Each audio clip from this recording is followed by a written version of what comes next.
Places, everybody, places. Yep. Hello and welcome to Health 2.0 New York and MedStartr's War on COVID finals. After doing 4 weeks of weekly pitch contests with 10 and sometimes 12 teams each, we have had 42 teams pitch out of 112 companies that applied initially, plus another 20 or so that came in informally, some of which actually got to pitch. We've filtered it down to the top 10 teams. One of them you've never seen before. One just, they came in across the bow very late, and I was very excited with what they're doing. So that's why we always have the wild cards to let in a last entry. So it's really been an amazing month of this kind of thing. We're actually transitioning now to an online version on MedStartr.com. We'll talk about that during the break. But the whole purpose here is to get as much attention and as much traction for these early stage companies that are trying to solve this incredible problem that we're all living through right now, the coronavirus COVID-19 crisis. I know I've asked a bunch of the MedStartr mentors and people even that I just met 2 days ago who I know will have good feedback on the teams that we've been seeing, and will tell us what they really think. But they're not the only important ones here. The entire crowd, all the people watching, which I think the most we've had at one of these is about 155 people. So today might be bigger than that, I don't know, but somewhere between 70 and 150 people will be here watching online. And then a lot more people watch it later on MedStartr.tv and our YouTube and Facebook channels. So this is all about trying to get the most attention, the most traction for the startups, because a lot of them have really amazing ideas that can help lots of people handle the COVID crisis, get over. Now, this is a Zoom meeting, so there's a couple of things we have to keep in mind. If you are not the presenter, or if you're not asking a question, please try to keep yourself on mute. If you are a troll that just want to, fill up our chat box with all sorts of dirty words, please don't do that. We have ways of making you not talk, and we're more than happy to kick you out and ban you. So please don't come this week. This will be hopefully our second week without trolls, so that would be great. So maybe the message has been delivered. So yeah, so we've been doing this every week. I'm not sure what we're going to continue doing. I think maybe next week we'll do a social discussion. Everybody to talk about what we think we should do next with this platform. We've kind of gotten used to running these every week. Kind of feels more like a web show now than an event per se. And I went ahead and got the banner from the office, so now you don't have to see my whole living room. So the way these contests work, each team gets 3 minutes to pitch, and then the judges and the crowd are asked to ask questions, very difficult questions, for 3 minutes. We record everything. We can break it up into pieces and give people access to their videos too. They can also use it for their crowdfunding campaigns, because we know that's always a challenge for a lot of companies to come up with a video. But this is a nice, easy format where you can be showing your pitch deck and your face will be in the picture, and then people can ask you questions and things like that. So you get 3 minutes and 3 minutes. The judges will take a minute or so to fill out the form. So we're going to have a heat. The first 5 teams. Pat, can you go to the next slide? Yep. It shows the schedule, I think. Okay, yes. So these are the first 5 teams. So should be getting that going within a few minutes after the judges introduce themselves. And then we're going to take a break where we're going to talk a little bit about the War on COVID Crowd Challenge that we just launched a few hours ago. And then we're going to do 5 more teams. And then there's going to be a panel discussion. Eugene, can you stay for the panel discussion today? Okay, so I'm trying to unmute myself, but yes. Okay, usually I ask Eugene or Aline to moderate a discussion while we're doing the math on all of the entries and figuring out who won the contest. And speaking of winning the contest, go back one slide, Pat. This is all sponsored and run by MedStartr Ventures. We've been doing this thing we call the MedMo, or the MedStartr Momentum World Tour, for years now. We go around to other cities and we, of course, why is it my mother always has to call at times like this? Sorry, Mom, I can't talk. so we've been going around to all different cities, and we lost the screen share, I think. Pat. Very well. No, we didn't. Sorry. Now you did. Now we did. Good job, Alex. So we've gone around to 25 cities in the U.S. This year, we were actually going to get out off this continent and go to Barcelona, Berlin, and Bogota, but I don't know if that's actually going to happen now with COVID. So we just converted to virtual events, and so we took our MedMo World Tour 2020, and are doing the same things, just virtual. So, and you know, thanks to Pat Hurd. He's become very proficient at running these, so thank you, Pat. You're doing a fantastic job. You can see, you know, we're wearing the T-shirt, we're living the dream, but of course, all from our living room now. So, which brings up a good point. If you fill out the judging form, we will send you one of these T-shirts. So just make sure you tell us your size and your address and things like that. And there's male and female versions and things like that. So it's all in the form. So you fill out the form, you get to the end, right before you hit submit, it'll ask you T-shirt size and addresses and things like that. So if you want one, we're happy to send them, no charge. That's just our way of saying thank you. Why are we saying thank you? Because we use this data to help us figure out our investment decisions. Since Eugene handed me this meetup group back in 2010, I had been trying to help as many startups as I could. Having done a ton of startups myself, I would always just try to help, but that's not really a business model. And as much as I like doing that, we needed to figure out a way to help just the ones that are going to get the most benefit from it and create a business model around that. Well, that business model is actually called venture capital. Right. So I'm a scientist, didn't know much about it, read a few books, started doing it in 2017, and we created MedStartr Ventures, and now we're in our second fund, and it's doing pretty well because we are able to focus on the companies that are most ready for our help. The way we figure it out is by asking our friends and a very large crowd of people what they think of the ideas. Now, the pitch contests are just a very simple way to do it. The much more complicated way to do it, where we get a ton more data, is actually on the MedStartr.com site. That's why, even though we've been doing pitch contests for 4 weeks, now we're launching the crowd challenge version, which is essentially a crowdfunding site that was modified to for the healthcare industry first. And also we added all sorts of data collection elements to tell us not just what is happening for the companies, whether they're getting new customers or mentors or feedback or communicating well, but also if they're getting pilots and partnerships or interested in investing in them. I'm sorry, am I my 3-minute warning, Heather? So More like 23. Yeah, I know. I'll shut up. Sorry. I know, it's 4:10, we have 10 minutes I know to you guys start. put this every single week, so I just, you know, what can I say? I am trying to add new information all the time. So we evolved from a meetup group to a venture fund, and we appreciate all the feedback and support and help that you guys have all given, which is a good segue into the next thing that I really wanted to do, which is introduce the judges. And I always like to start with Eugene because all of this started with Eugene. Pat, if you could go to the judge slide, that'd be great. Eugene Barankovich, the first guy I met when I decided to come back to healthcare, really fantastic guy.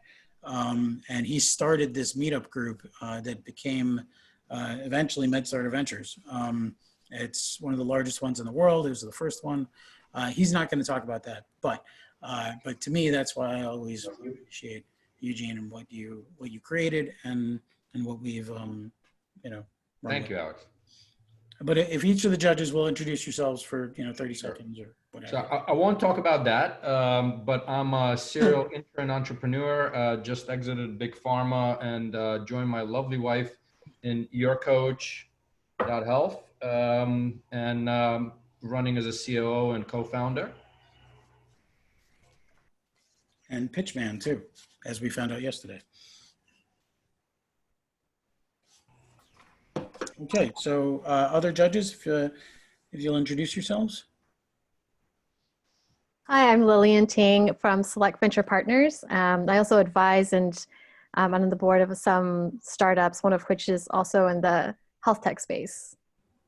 Yeah, I'm sorry we couldn't get them into the challenge this week, but we do invite them to go into the crowd challenge, which gets a lot more attention. So who else is here? I saw Homer was here. Hi, I'm Homer. One at a time, please. Yeah, I'm Homer. I'm an ENT specialist, physician myself in New York City. I advise startups, and I've had a couple of experiences in the past. Glad to be here. Thanks for coming, Homer. Paul Machado, been in and around the health tech space for well over a decade, helping startups get to market. Fantastic. Erica, you want to who you are? Sure. Hi, I'm Erica. I'm a nurse. Right now, I'm in New York City working the COVID crisis, but I'm from Silicon Valley and I have a startup, and I moved it to Louisville, Kentucky when I went through the Healthcare Accelerator. So I'm happy to be here. Good to meet you, Erica. Nice to meet you too. Thanks for having me. Likewise. Moni, you want to tell us who you are, what you're up to now? Sure. Hi. Thanks, Alex. I'm Ani Weschler, and I've over 25 years in the clinical academic space, doing technology, holding positions as CIO and CTO. For the last 2.5 years, I've worked for a large payer, insuring patients in Puerto Rico as well as in Florida. And now I'm CEO of Advanced Informatics, helping startups, global startups, kind of navigate the complexities of healthcare. It's very exciting. I mean, we knew you were at Montefiore forever, and now you're off doing this. Is 14 years. Very, very lucky startups getting your help. Okay, so who haven't we heard from? Betty, I see you're Yep. Hi, thanks. I'm Betty Cosgrove, and I work as a venture coach at ABCT, an accelerator in Connecticut. And I also have a global consulting group called University Innovations. Great. Glad to be here. And my favorite thing is you work with Mary Howard at eLab NYC, one of my favorite accelerators in the world for healthcare. So shout out to Mary. You rock. Who else is here? Hi, my name is Brian. I'm a psychiatry resident at LSU USC and happy to be helping out the judge. I've published in a lot of clinical research as well. Great. Thanks for coming today, Brian. Or Dr. Wu, excuse me. Ivy? Hi, I'm Ivy Cohen. I have a corporate communications firm. Most of our clients are in healthcare. We work with biopharma, pharma, point of care, health media, and other areas in healthcare, and help companies really build their reputations and thought leadership, as well as some crisis communications work. And have the pleasure of being a mentor and advisor at several tech incubators in New York City, and delighted to have the opportunity to continue to build my relationship with MedStartr. Always wonderful to have you, Ivy. Thanks for coming again today. Thanks. And honestly, I could never do this without the judges' support. A lot of you are old friends, new friends, and it's just, you're the wind beneath my wings. So thank you. So Andrea, why don't you tell everybody who you are and what you're doing here? Andrea Nosek. I'm a consultant in healthcare out of marketing, mostly out of Chicago. I work with a number of startups. I work as a mentor at Matter, which is an incubator in Chicago, and one that's called Smart Health, which is also in the northern Chicago area. Excellent. So I think that's everybody, or have I missed anybody? Actually, I can't see everybody from this view. So if you have been asked to be here as a judge, I see, Aline. I see her here. Hi, Aline. Hi, I'm Aline. I'm based out of Barcelona. I run the Health 2.0 Barcelona chapter, and I help startup grow, and I build ecosystems in digital health. Yes, and Aline is also one of the two moderators for the panel. I like to have two because I'm not really giving them anything to go by. And I know that Aline and Eugene have run, hundreds of panels, and they'll come up with great questions and answers and things like that. Also, some of my great friends. Yep. Who else? I see Sharad is here, Dr. Mishra. Sharad, you want to pipe up? He started the venture fund with me a few years ago, and is one of our due diligence leaders. Or actually, due diligence leader. Yeah, Sharad. quick intro. Physician, worked with a startup in diabetes space for a few years. Worked with Alex for a year and a half, and now I work with United Health Group in their ventures group. Just looking at all sorts of companies, building businesses, etc. So great to look at all you guys today. Yeah, it's a great having you here, Sherrod. And these are some great teams. I mean, you've seen some of them before, but you'll see all of them again. I see Ami is here. I don't think Sunita or Atisha are here. Who else do we have? Any other judges that I haven't called out yet? George. George Hatzman or George Matthews.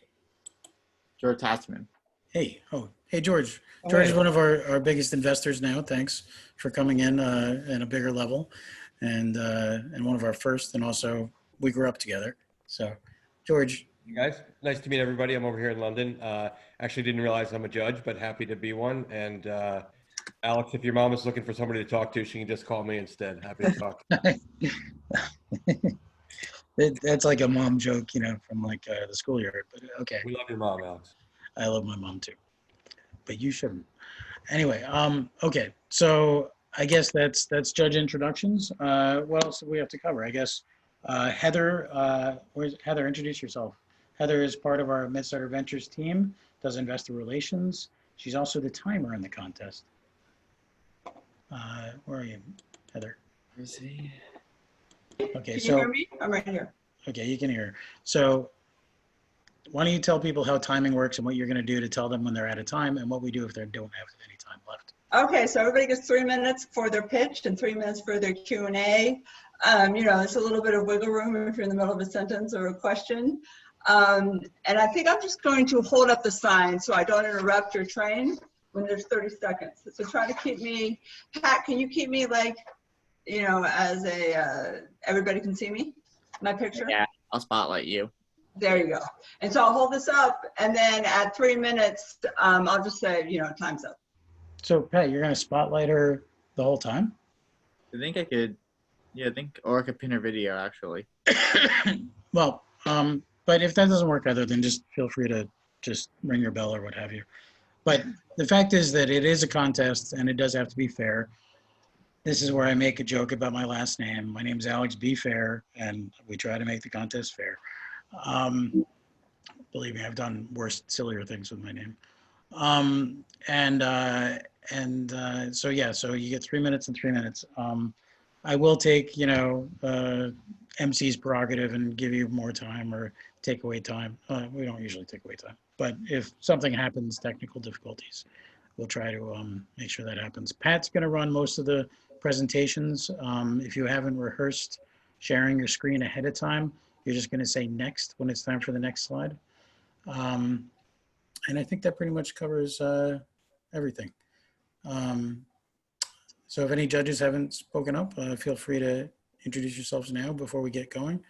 And does everybody have their judge form open? Actually, why don't I share my screen for a second and I can show you, what it looks like. If anybody has any questions. Actually, I don't actually have my judge form up. Look at that. Questions.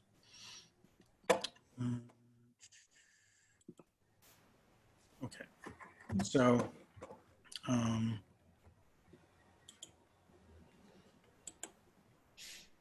so the judge form is pretty simple. And now this is for everybody, okay? Not just the judges. I will ask though that if you are one of the teams competing, and let me just say something about startup founders in healthcare.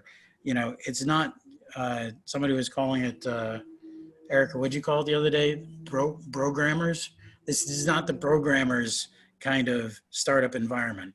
Mostly in healthcare, if you're starting something, you're a nurse, you're a doctor, you're a patient, you're somebody who's, left, big position in healthcare as a partner or whatever, but you understand the industry. It takes a while to understand the industry. And then you say, I want to go fix something. So we don't usually have too many 26-year-olds. So that's why one of the reasons, nothing wrong with 26-year-olds. I'm just saying that I know that most of you guys are experienced and that you're ready to pass your knowledge on to others in addition to working on your own startups. I mean, really, that's where I was when I first met Eugene. I was starting my 4th startup. And yeah, I know a lot more now, but I also knew a lot about healthcare back then. So we value everybody's input. And honestly, it's one of those things like, if you were to take everybody's guesses of the number of jelly beans in a jelly bean jar, the average is actually going to be most accurate, more so than any individual. So I don't think I'm the smartest guy in the room, but I do think that collectively we can be a lot smarter together. So anyway, so I ask everybody to fill out this form, and that's why we're happy to give away the t-shirts and all that other stuff. So you just fill in the blanks. You tell us where you are in healthcare. If you want to say your 7 things, feel free to say your 7 things in the other box. And then it's very important to share the feedback with the teams. But we understand that's not for everybody. So feel free to click no there or maybe, or give some details later. You can come back and answer these questions later. Then you just click next. I will say, please do not ever click the back button, because then you'll lose your data. The other thing about data is we don't actually get any of it unless you go all the way to the end. So if you have to leave early, yeah, it's a Google form. So it's on the MedStartr.com site, it's built into every page. And that's a much more robust system. But when we were, but if you leave early, do you have to fill out the whole thing, or can you just go to the end and say enter? John, you're here. I've been here a while. So my partner in MedStartr Ventures, creator of MedStartr Direct and a ton of other shit, is my brother John. He's here, sporting the hat. I guess I don't have my hat. I'll get my hat later.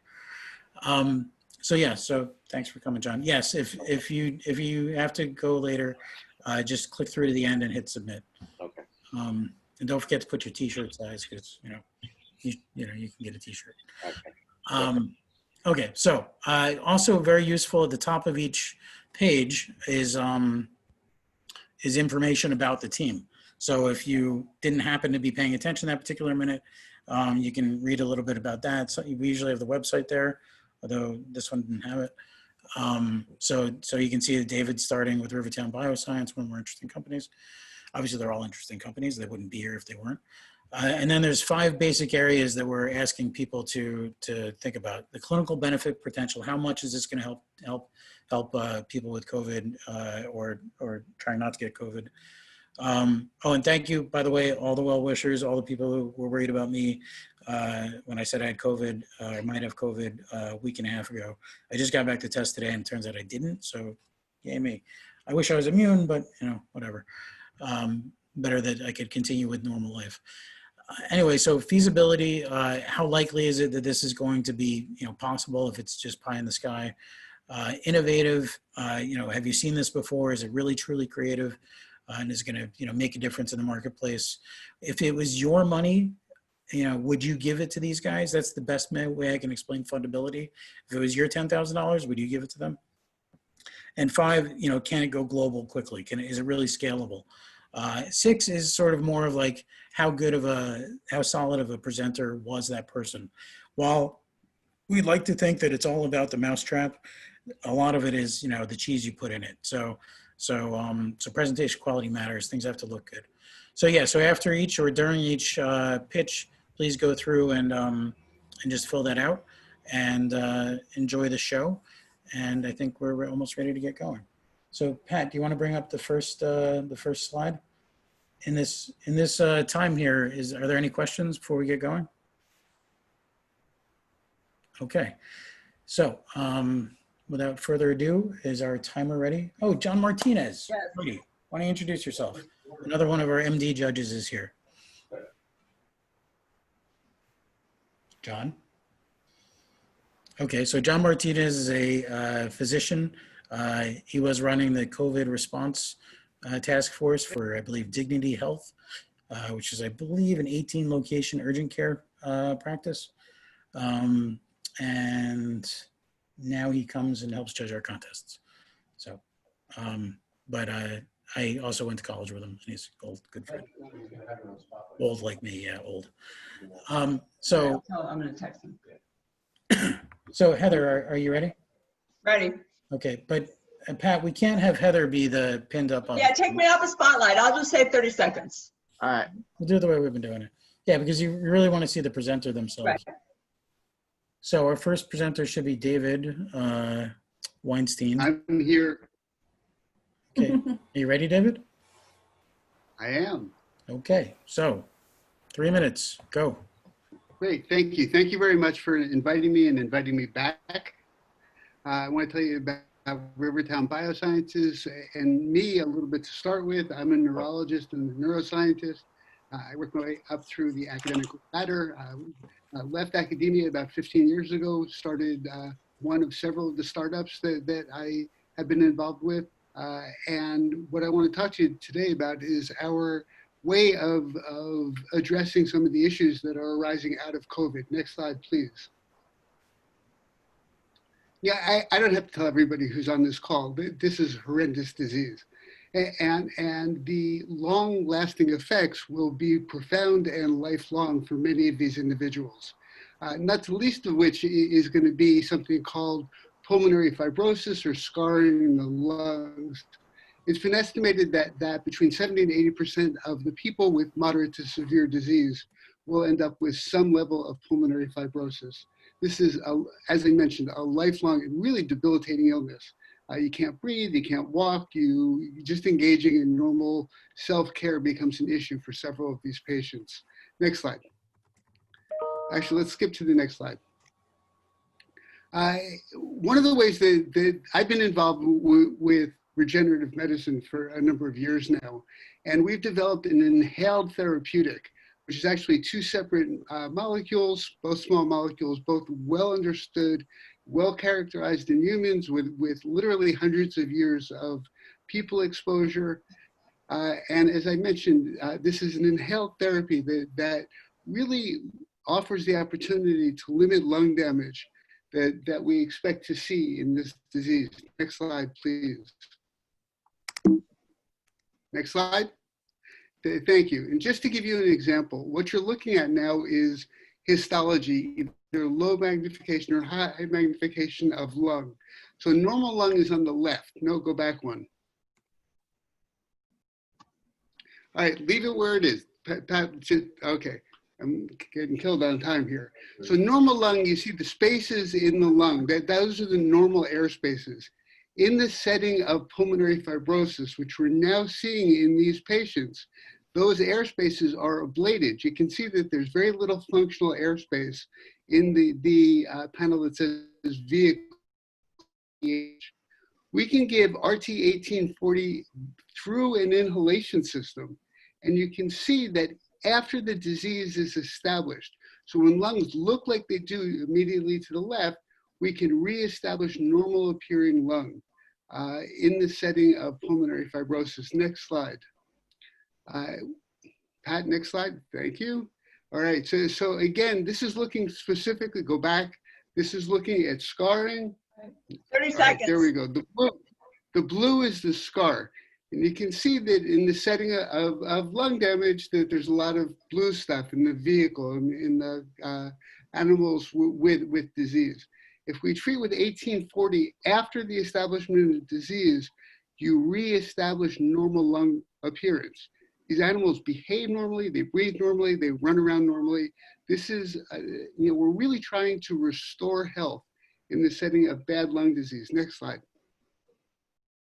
Okay, so we're looking to raise $35 million over the next 3 to 4 years.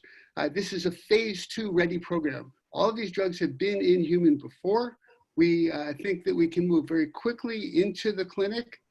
There's a need. There are currently no drugs available to treat pulmonary fibrosis.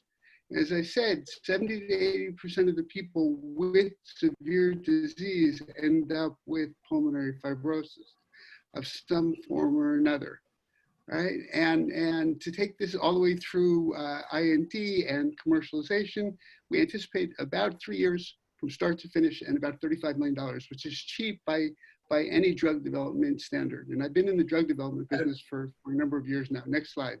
All right, that's 3 minutes. Thank you very much. A little bit extra. Okay, thank you. So thank you. Maybe this is Eugene. I'll jump in with the first question. First of all, the presentation was, even though you ran out a little bit of time, I think it was much more crystal clear today than last time. Question for you on the competition, because you said there are no drugs on the market. I don't remember the exact names, but something like OFEB, and there's like 1 or 2 drugs are on the market for pulmonary fibrosis. And then the second part is, are you seeing COVID-19 impacting differently than typical fibrosis? Yeah, if I didn't say it, I should have. There are no effective drugs that ameliorate the progression of disease. So the 2 drugs that are on the market notoriously don't do a whole lot. They certainly don't change disease trajectory in people with idiopathic pulmonary fibrosis. We using RT1840, we can actually reverse the disease process. And if you want to talk about the mechanism, I don't want to get bogged down in science here. No. Let's get to another question, David. You don't want to just get one question. Does anybody else have another question? Yeah, Palmer? you've tried this in mice so far? Yes, and the drugs have been in people before. So as I said, this is a phase 2 ready program. We've got a full IND enabling array of tox and PK data. Okay. So is there since COVID's going on right now, is there an opportunity to fast track this to be able to actually go much faster than you're talking about? Yeah, yes, we think that we can go very quickly here. And one of the ways to do that will be through an early phase clinical trial. We just need the dollars to do it. Okay, more questions? What other disease conditions is this kind of fibrosis seen in, and like, this drug going to be effective in beyond just COVID-19? Hey, I'm sorry, you were breaking up a little bit on that. Could you repeat the question, please? So beyond COVID-19, what other conditions is this sort of applicable in? Sure, idiopathic pulmonary fibrosis, which is a horrible disease. So from diagnosis to death in IPF, it's usually under 3 years. And certainly so there are about 350,000 people in the US with IPF and many more million worldwide. No one knows what causes it, but that's why we originally looked at this and then came back and looked at COVID. Can I ask a question real quick? Have you talked to, since the COVID is going on right now and it's be wonderful to give to patients, have you talked to the military about doing some kind of partnership with them where you could test it out on subjects through the military to get it fast-tracked? We have not yet. This company, we just rolled this out. Okay. So those discussions are. All right, 30 seconds. Any possibility for trials outside the US, since we know that outside the US, probably the regulations are more lax and there's more room for doing something like this in a faster and bigger way? I am happy to do it. I've run trials throughout Eastern Europe in the past. So I've got no problem doing that. And I'm more than happy to have that discussion if you want to have it offline. All right. That's 3 minutes. Thank you. Thank you very much. Okay, thanks, David. Okay, so now judges, if you can take a moment to fill out the clinical benefit potential, feasibility, how innovative it was, and if you want to queue up the next slide, that'd be great. Hey, Patrick, I think that's us. It's on me. Hi. I'm just gonna, if you give me control, I can share our deck. You could just share. It says on the bottom. Oh, okay. Last time. Okay, thanks. Can everyone hear me? I'm sorry, our internet is somewhat challenged, so I'm hoping it's going to be fine. We can hear you fine, Amy. Okay, good. Thank you. Okay, so hopefully everybody has filled out their forms by now. I will note, and I know I don't have to tell Amy this, judges and pitchers, please try to keep your questions and answers brief, just because it is only 3 minutes, and I do want everybody to have a chance to ask questions. Also, people who are watching in the crowd, please put your questions into the chat box.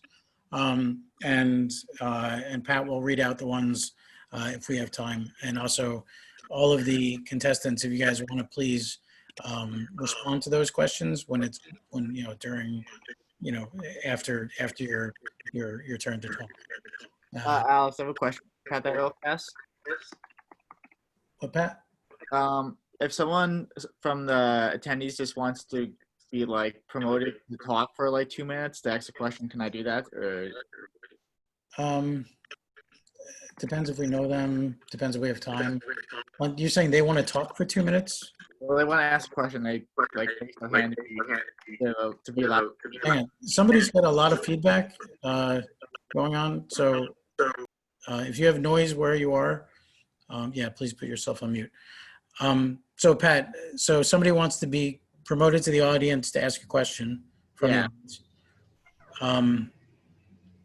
and if they have credentials and provide their LinkedIn, then I guess we can. But they could also just put their question in the chat box. But it's not going to be 2 minutes to talk. Oh, I know. Just like whatever the question was, I just. Yeah, I mean, this is relatively structured. But yes, I mean, conceivably somebody could, as you know, we've done before. But make sure that they are. Just make sure you vet the question first. Got it. And the person to some extent.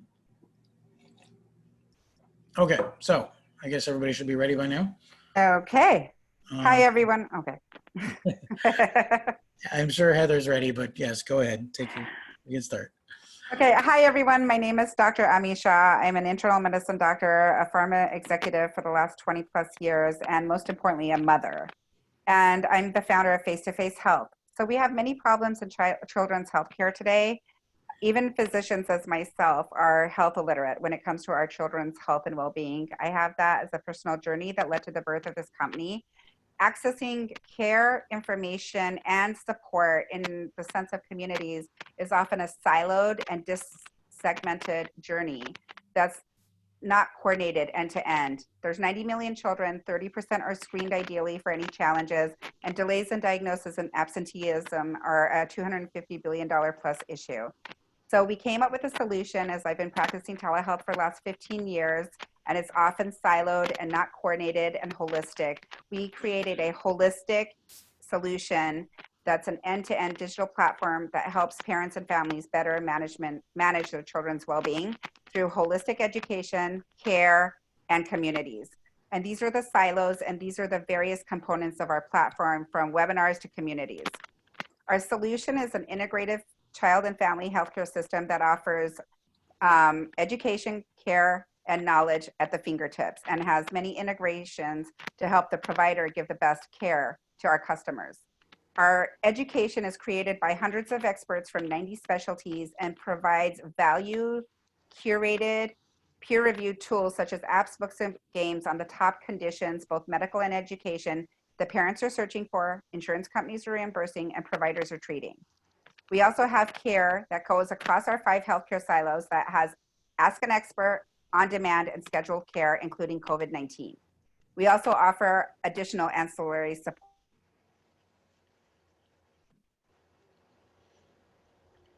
Is that it, Amy, or did you get cut off? Sounds like we lost in the form of nutrition, education, other help, advocacy. Hello? Yeah, we just lost your audio. Can you guys hear me? Yes, we can now. Okay. Our revenue model is based on a very in-depth competitive analysis of the current digital health market, including competitors.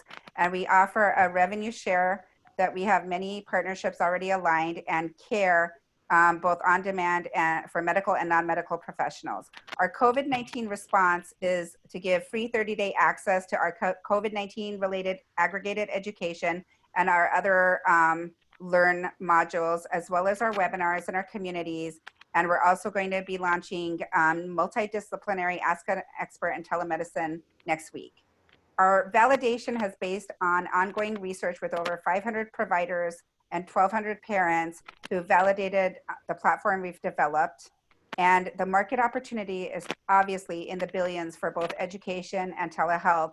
And the cost savings have been clear in digital health startups and established companies. 30 seconds. We have We have several traction and partnership alliances from Chattis, which offers over 400 screening tools under 10 minutes that's in our platform, to Working Mother that reaches out to over 2 million mothers in the New York City area, to several lead generators, including the NFL alumni, Mint benefits, and other offices. We have financial projections based on, again, an in-depth competitive analysis that was done by our CFO. And we are currently self-funded largely with 10 advisory board members who've funded us with a 50K lead, and we're currently raising an equity round. And I am absolutely going to end with the best part of this company is to work with such a talented leadership team that's highly dedicated, highly talented, and behind me all the way. Thank you so much for learning about face-to-face health, and we look forward to partnerships, opportunities, and funding. Right, that's great. I actually have one question. I know, like, how do you integrate with like New York City schools that pay for SEATs? Like, are you involved with that? Because that's so much money. I mean, you just think about the cost of a SEAT and how many kids have it. Like, how do you integrate with that? Absolutely. So I've been reaching out to the Board of Ed for some time. My kids had SEATs. They had 7 therapists each, and I had to coordinate their care for 7 years. So I totally get it. That's why I created face-to-face health. So we've reached out to them, and we're coming at a standstill. So if anyone knows anyone at the Board of Health, we would love to do all their virtual visits and get their care to families. That's why we actually created an integrative platform, because the top conditions in children have multidisciplinary support, and that's what you need to optimize their well-being. Right, but how do you, so the people that get SEATs, they get reimbursed by the city. Are you involved with that, or is that a separate thing? Yeah, so there's a whole bid process that's involved. Right. We started that whole process, and then COVID-19 occurred. So the challenge is that trying to get through the hoops. I actually have a contact within the Board of Ed. I've emailed them information. We're also trying to offer our solution to all parents nationwide. So if anyone has access to any national, local, or any facility, organizations that could accelerate it, we have a site, we have a code, F2F Now. You just go to f2fhealth.com and put F2F Now, and you get free access to all of our knowledge. Ami, I'm going to stop you, okay? You're going, you need just to answer the questions. Yeah, okay. There you go. You guys have an app? Thank you. Yes, we do have. It's going to be web-based, and we have an Apple and Android mobile-based app that will be out shortly as well. Okay, other questions? Yeah, Any other questions? This is Betty. I have a question. So of the services that are medical that you provided, what percentage of those have been reimbursed? So CARE is launching next week. So just like similar to all telehealth companies, whatever the insurance company, the plan has, if it's reimbursable, we're going to be. Okay, and so all you founders who don't have good audio connections, please let this be a lesson. Submitting the claims electronically, and then the customer can take it from the 50% would be reimbursed if their plan provides it. Does that answer your question, Betty? No, I'm asking specific statistics right now. So let's say so we haven't launched CARE. It's coming next week. Okay. Yeah. Thank you. You're welcome. And but your first revenue generation is going to start next week. Is that what you're saying? We already have some revenue generated. We have partnerships and alliances for the education and communities aspects. The learning courses are revenue based on a subscription. Can we go back to that slide? And on a subscription model. Yep. So we already have launched Learn and Share, the e-learning education and the communities. That's launched. And we have a lot of volume-based deals already in place. We're on a voluntary benefit platform. We have several other partnerships that are co-promoting with us, get that knowledge out to parents. But that's not with the New York City Department of Education yet. So I'm sorry, it broke up. That's not with the New York City Education yet. That's with our traction partners. Right. With your own private medical. Okay. Right. So we have about a few hundred, like 100 users, and some of them are volume based, and some of them are cash, direct to consumer. Right. Through Working Mother. And so what we're doing is we have multiple marketing agreements whether they want learn, share, or learn and care, or the integrated system. Our system is able to be divided between the three offerings. Okay, all right, that's great. That's 3 minutes, a little bit. Okay. No, Thank you. no, stop. No, Heather, that was like half of that time was just about New York City. Can we have another minute for Ami to take Sure. questions from other people, please? Of course. Thank you. Yeah, Anybody else Alex, have can I questions? ask? Yeah, Alex, I have a question. I mean, I like the e-learning component. How are you going to compete with all the other telemedicine solutions that have been launched right now from, you know, all of the various provider systems and payer systems? I mean, we went from very little telemedicine to an abundance of telemedicines with many, many solutions. So I think part of your challenge is going to be, you know, how are you going to get them to adopt to yet another telemedicine solution that's not integrated to the EMR? So that's a great question, and I have an answer for that. So of the various silos, general health, development, education, there's a lot of providers that actually had to shut down their offices. They don't have a place to call home.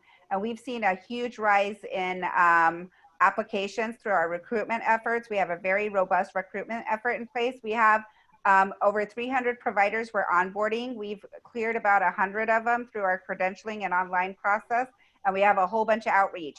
This isn't just about the traditional MD or nurse practitioner or PA.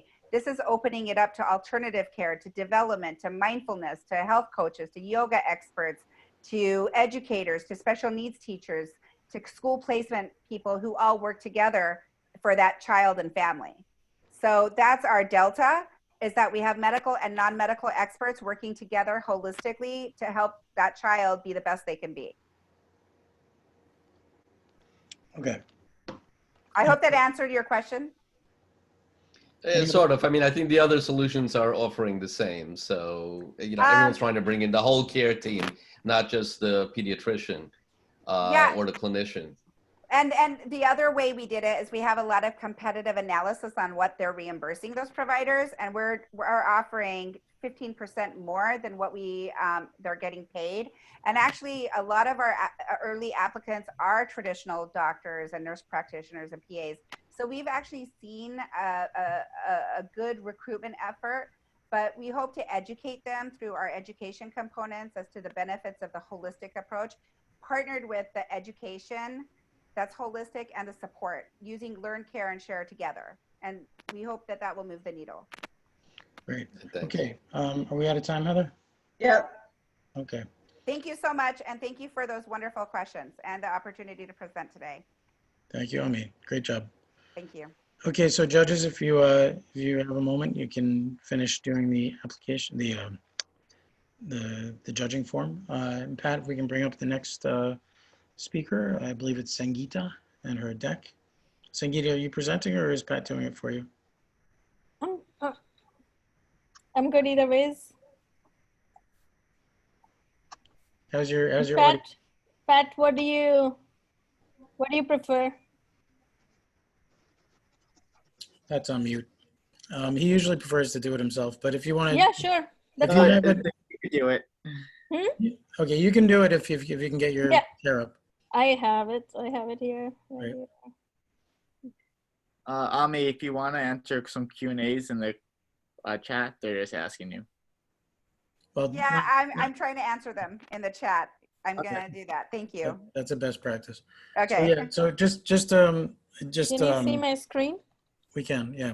Don't start yet, though. I just wanted to point out that just judges and contestants, please just keep your answers and questions short, and let other people ask questions. So that's it. Timer when you're ready. I'm ready. Thank you, Heather. Sangeeta, whenever you're ready. Okay. Hey everyone, good afternoon. It's nice to see you here. Thank you so much, Alex, for the opportunity. So I want to talk about HelpC and the role we are playing in the COVID crisis. Two key areas of focus. One is symptom management and navigation, specifically for COVID patients to help them with their care at home. And secondly, with return to work, so that employers can have a structured way of bringing their employees back to work. So the challenges we know today already with COVID patients. They're looking for ways to know what they can do, how they should take care of themselves and their loved ones, and then how do they go back to work. People who have chronic and complex conditions, their care is being impacted because of all the challenges in healthcare today. And one of the key challenges employers are facing is that the economy is getting impacted. They do want to be able to return people back to work, but do it in a system way. And there is a challenge around that. So the way we are addressing this problem is essentially for COVID, we are able to create a treatment specific plan for them, disease specific plan that anticipates their side effects and creates a full care plan to address their physical, emotional, social, and social determinant of health needs. In addition to that, we give the AI nurse, which helps to guide them throughout the journey, as well as plug in telemedicine services to enable them to get the care that they need if their condition is declining. And we are very excited that now we are also able to add screening and testing information for them so that we are able to provide end-to-end support to an employer so that they can bring their employees back to work, to quarantine, as well as to test them, screen them, and to be able to help them to return back to work. So by doing that, we are able to provide end-to-end support to both the employer and the employees so that they can take care of themselves and have the support they need to manage their care at home, manage their families, as well as to escalate the care and get the help that they need. In addition, it also helps with collecting data. All of this is possible because we are very fortunate to have an amazing team of world experts working with us from the very beginning. Our core expertise is in symptom management and navigation quality of life with proven results that propelled our company to get started based on the research work that I did at UCSF and published by NIH. And ongoing work has been done in this area. As we know, COVID is a lot about symptom management and care at home. We already have a lot of partners in the employer and healthcare space. And we're very happy to share with you that in COVID itself, it is adopted by Connecticut Chamber of Commerce, by several employer benefits groups, and some of the largest employer benefits broker companies are adopting it. And just today, I found out that Utah State Health Department will be approving the grant for us to deploy it in Utah for COVID. That's great. Thank you. That's 3 minutes. That was wonderful. Thanks. Great presentation, Sangeeta. So let's open the floor to questions. Erica, I know you're a nurse and you're on mute. Let's hear, what do you think about this? So I like the idea behind it. My one question is, how do you get people to adopt it when it's notorious that people don't, want to pay for their health? Google tried something with health and it went the way of the dodo bird. So how are you going to get people to purchase it for themselves, and how are you going to get them to adhere to it? And what is your business model? Yeah, so our core business model, so we've been around since 2016. Our core business model has been in helping with complex high-risk conditions to be able to help people with manage their care at home, quality of, and bridge the gaps in care. Our core focus is on employers and health plans. So they are the ones that pay for it. We already have a lot of large partnerships. We have served over 25,000 people. We have partnerships with some of the nation's largest employer benefits companies. So that's how it is distributed. Now, again, the way it is paid for is, sorry, there's an echo. Now the way it is paid for is again through employers as well as through grants and emergency funding. So I was looking at because I like the idea, I was looking at your website, and you say that companies can purchase ad space or something with your to become providers on there. Okay, so that's sorry. Different. I'll ask you. Okay, I'll ask you in private. Yes, Ivy? Yeah, my question is about the model being focused on nurses, and maybe you can help me understand when a doctor gets brought in, if it's necessary.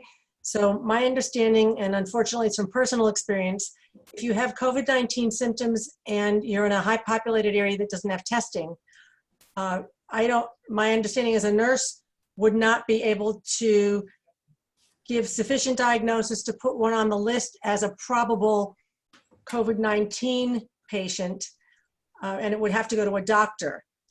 So how would that work with your system? Yeah, so actually what we are doing is we are not diagnosing. What we have is an artificial intelligence system that creates a full care plan. So we are doing screening and helping to identify who potentially needs the test, and then helping them to manage their care at home, escalate the care to a doctor if the patient's condition is declining, and then help them to come back to work. Okay, so there's an escalation piece. Thank you. Sanjita, Babylon, Ada, consider them competitors? Yes, yes. So tell me about how you're going to scale this worldwide. Sangeeta, I know you're making individual sales to states and what have you, but can you handle getting millions and millions of lives covered? That's the last question. Yeah, so because our platform is mostly technology based, and I have prior experience in delivering solutions that serve millions with the work that I have done at Motorola with phones, phone software, and with Skype. So the way our system is designed, it can scale to millions with elastic servers, secure services, and managed servers. So it's already set up for that. Of course, if we do in any different country, then again we set it up for them. We do have presence in 4 different continents right now. For the human aspect, that's where we partner with companies or use the healthcare providers of that organization itself. So that's how we've been able to scale. And of course, with a great team that is willing to work to make it happen. Okay, great job, Sangeeta. I have more questions for you. I'm going to put them into my form here. I'm going to say it as I type them. I want to know how much money you made last year and what your actual ask is. So. Sure. We made 6-figure last year, and we have a family and friends round open right now for a convertible note. Happy to chat for people who are interested, and we are going for Series A as soon as we can have a little bit of bandwidth, which is. I'm sorry, that wasn't an official question. Oh, sorry. So judges, yeah. Sorry, I'm bending the rules a little bit. And I'm sorry for shutting you down before Heather. My point was that no judge should ever ask more than one question. We got to take turns. Okay, so that was, sorry if that came off bitchy of me. Anyway, even me, I try not to do that. Anyway, so judges, you guys are looking up, so it looks like you guys are mostly done judging. Pat, can we get up the 4th team, Emanate Wellness with Neil? How do you pronounce your last name, Neil? It's Diener. It's Wireless. Also, I kind of like Emanate Wellness. We should think about that. Well, hold on. Emanate is not Emanate? It is Emanate. You said wellness, and it's wireless. Oh, wireless. Oh, yeah. Well, that's what I'm used to seeing. Right. In the medical world, it would make more sense. I'm a little blind, so. Okay, so Heather, are we ready? Yep. Okay, great. Ready? Go. Okay, my name is Neil Diener. I'm the CEO of Emanate Wireless, and thanks for listening to our pitch. Next. So a little bit about our team. Our expertise is in sensors and signal processing. We currently sell sensor-based solutions that monitor pieces of equipment in a hospital. Our biggest customer is the Cleveland Clinic. And this is actually our 3rd startup together. We sold our last 2 startups to Cisco Systems and Motorola. Next. So the concept here is, as you know, lots of COVID-19 patients are recuperating at home. And according to the Cleveland Clinic, and we've also validated this with university hospitals, and actually there was a big article in the New York Times yesterday, that the best early indicator of distress, if you're recovering at home, is actually your respiratory rate. Yeah, I saw that. Yeah, there's been a lot of discussion about SpO2, blood oxygen, but that's actually a late indicator because people tend to breathe faster over time. So your SpO2 stays okay and then it crashes. So if you could plot respiratory rate over time, it would give you the best early warning. So the concept is, can we do that with a smartphone app? Because it's hard for people to measure their own respiratory rate. Next. So these are the requirements we got from the Cleveland Clinic. They came to us because they knew we were sensor guys. They said, we're looking for an iPhone, an Android app, measures your breathing rate, no external device, so everyone can use it, very easy to use, needs to be accurate, and then put the data inside Apple Health Kit or Google Fit. Of course, they needed ASAP. Next. So we built an initial prototype, a first sprint. Basically, we looked at a few different methods using PPG or the microphone, but we found that torso movement was the most accurate and reliable. And so we built this app. The patient lies on the couch or the floor, puts the phone on their abdomen and breathes. And by measuring the up and down movements with the accelerometer, we can measure their breathing rate. Next. Just a little under the cover of the data, you can see that's like what we're seeing from the accelerometer. It's not a trivial problem because people do things like cough if they have COVID-19 or the phone shifts around and stuff. So we had to play around with the algorithm. We gathered data from 75 people and used various algorithms till we got it to about 95% accuracy, meaning if we get good data, we give you the right measurement. And if we get bad data, that we tell you, hey, you need to try it again. Next.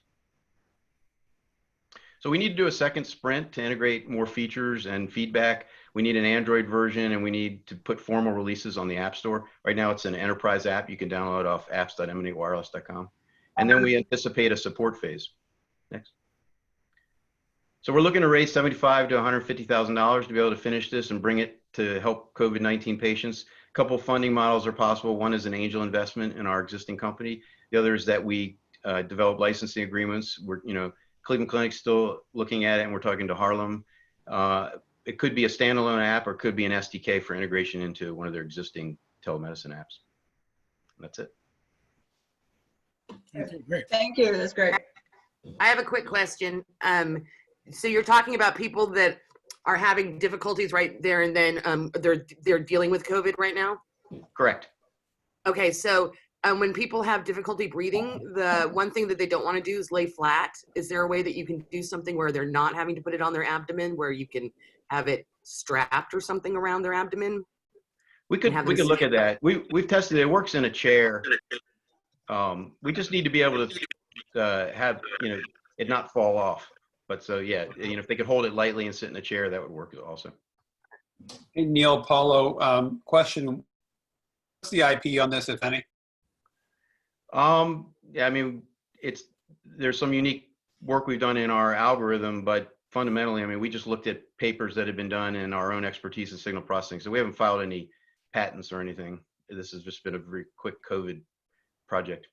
Twofold question. One, do you consider that as almost like a digital biomarker? And then the silly question is, second iteration sprint, do you really need the funding? You have a core team just to prove it out?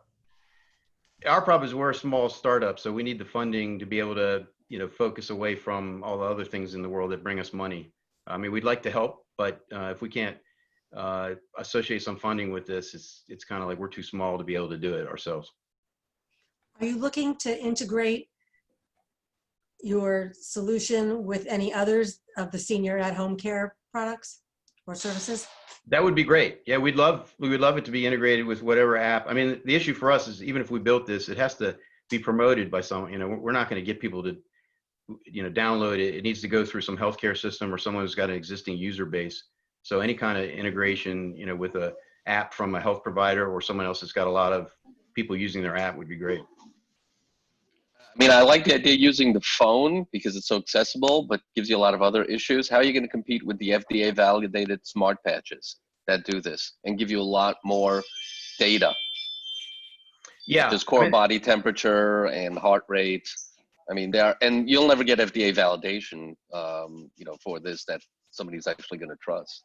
Right. Absolutely. Yeah. This is just a tool, I mean, the requirement for just the phone and no external device came from the Cleveland Clinic because everyone's worried about this scaling. I mean, there's some hospitals that are distributing, Massimo or other kinds of, pulse ox or devices that people can wear, but it doesn't scale. So if you think of millions and millions of people needing this, the idea is something that all you need is your smartphone. And it's not FDA. It's kind of like the Cleveland Clinic. Currently, they ask you what's your temperature, and they expect that you have a thermometer to read that. And this is just another reading, using our app to give the doctor a sense of what's going on with your respiratory rate.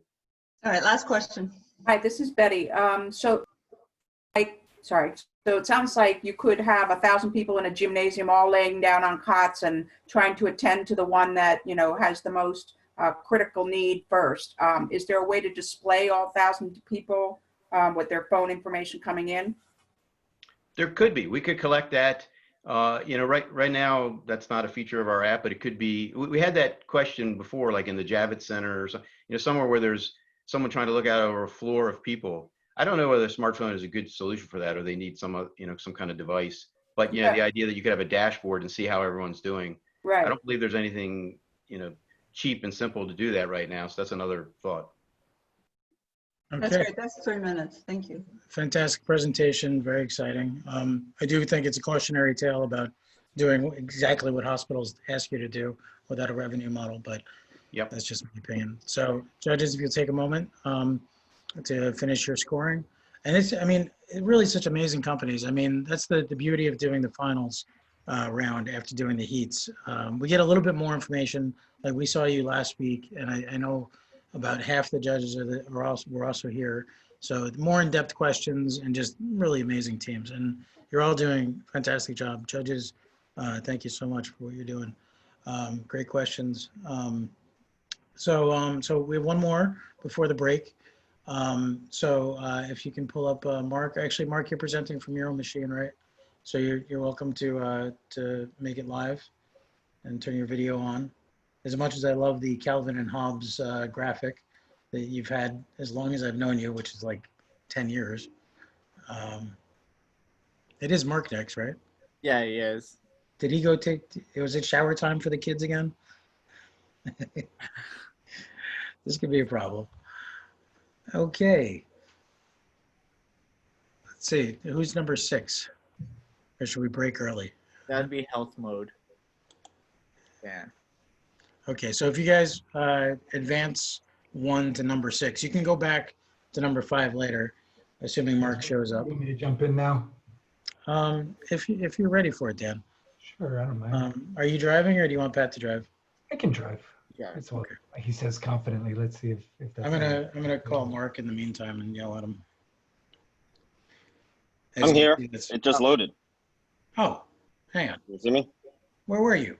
It was loading. Sorry, Dan. back on plan. Okay, folks. It was loading. Do not use your judges. Do not use your browser back button. Scroll down to the bottom. Hit the back on the bottom, because if you use your browser back button, you're going to lose all your data.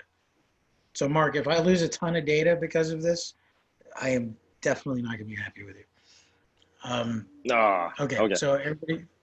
Okay, so you should say 5 phenomics at the top of the screen, Mark Pugnata. Okay, so, are everybody ready? You see it, right? Yeah. Okay. What's the matter, Pat? Just want to tell Neil that people are asking him questions in the chat if he wants to get to them. And so, Thanks, I'm Pat, working. how many people are watching?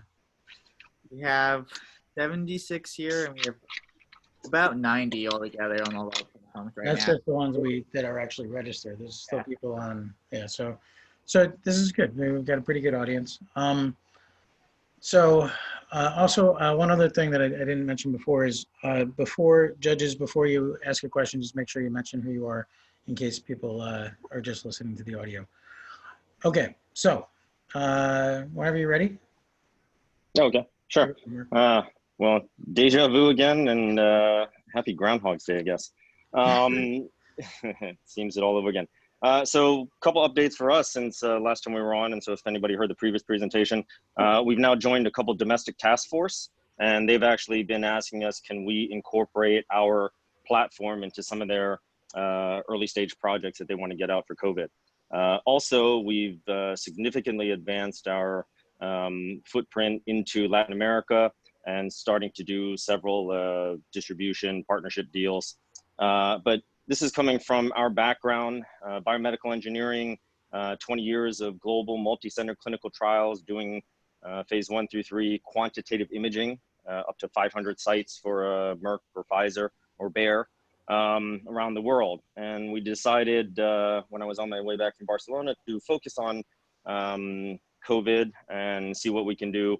It is the AI classification of the chest CT and chest X-ray now. This is something that can be done within a 2-minute analysis versus the radiologist actually spending their time going through the entire stack of images. We can prompt them, prep them for much faster, efficient turnaround. We have enabled this as a web dashboard. We have a full back-end, cloud, public, private, on-premise infrastructure capabilities. The reason is that the CT scan itself is even faster, 5-minute analysis acquisition time, less than 2-minute analysis, and has the higher sensitivity, showing the lung impairment. This is not a replacement for the PCR test. It is the sensitivity and specificity has improved for PCR, but with chest CT, it is 95% sensitive for the lung impairment. We can actually help to identify and stratify some of the patients, help to actually see the progression of disease and then the resolution. Actually, one thing that's come out just recently, 17th last week, is actually the use of looking at the Triage Ct to see the different areas of the lung that are impacted and actually how that impacts whether they go into the ICU and how well they fare. So here's an example of that using CT, being able to visualize it. This is another component of ours to be developed. This is also starting to be implemented and adopted more for the guidelines and the international societies. US adoption, as with many other things, are a little bit slower. So we are using this as part of the screening process, whether it's the clinical temperature measurement before doing the PCR. And we're actually expanding this to incorporate the clinical data, the laboratory data, the chest X-ray, and the chest CT for a much more specific multi-parametric model. This is an example of what our more comprehensive dashboard in the next iteration will be. All right, 30 seconds left. Okay, and how we integrate all of the data for personalized precision medicine approach, but also for population level surveillance. As I've stated before, we have a large project with our partner in Korea, and we're looking for further expansion globally so that we can have much more representative population and country data. Thank you. Fantastic. Great job, Mark, as always. Moni, do you want to start out the questions with the most hospital experience here? No? Okay. No, sure. I mean, I think there's a lot going on in imaging, machine learning, and this seems to be just one algorithm. So shouldn't you just, what's your plan? Is it to be a standalone or to integrate, with other solutions that are already out there? Because I think that's where your special sauce is. So there's a whole nother presentation. There's a whole nother line of business that we do. We actually do a digital physical exam. We are very much differentiated from the AI companies that just develop an algorithm, basically a feature, and do not have a business model. We're actually more of a solution company. Because of our biomedical engineering, we go this full supply chain or the full stack, hardware, image acquisition, post-processing, even virtual reality for data visualization. So there is much more to unpack if you'd like to discuss that later. But for this one, it's one algorithm, it's one application, and it's much larger than just doing lesion detection for the lung, thus the multi-parametric dashboard. Great. Thanks, Mark. Great. Other questions? Mark, this is Eugene. In the last couple of weeks, I know, so last time you presented, you were going after what transpired in the last couple of weeks, even given we're in the midst of COVID-19 adoption? Yes. Oh, adoption? Yeah, so we're starting to have a lot more rollout right now. US is still slow. It's still the question of, how long to vent the room and how to clean out the scanner, decontaminate. Abroad, Spain, we haven't, Germany, Italy, everybody's already progressed quite a bit. Just today we were speaking with Mexico, Colombia and Ecuador in the past week. And this is starting to do the deals with the distributors and run some of the pilots for retraining the algorithm in a couple of the hospitals there. So right now, I'd say we're looking at possibly 2 deals per country, and start with the pilot. Pilot for the data retraining, and then move into monthly subscription, depending on how long COVID lasts for the initial phase, and then use that as a pathway into our other brain, Alzheimer's, heart, liver modules. Thanks, Mark. Yep. Do we have another question from the judges? There's a good one from the crowd. What do you need at this point, Mark? That's a good question. Exposure, deals and partnerships. We're actually assembling our sales force for PCR tests and other things we're working on. But any connections, anybody that knows any probably on the more innovative side, because most people default to, well, this doesn't replace the PCR test. We don't need to do something like this. So anybody that has a little bit of an insight into a hospital, government level, that would like an alternative or an addition in the triage process. That's been the biggest help that we found.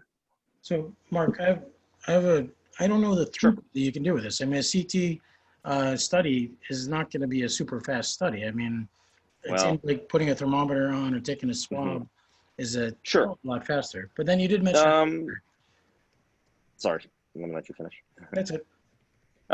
Yeah, sure. Thermometer with the laser, going through the airport, you can do a ton of people.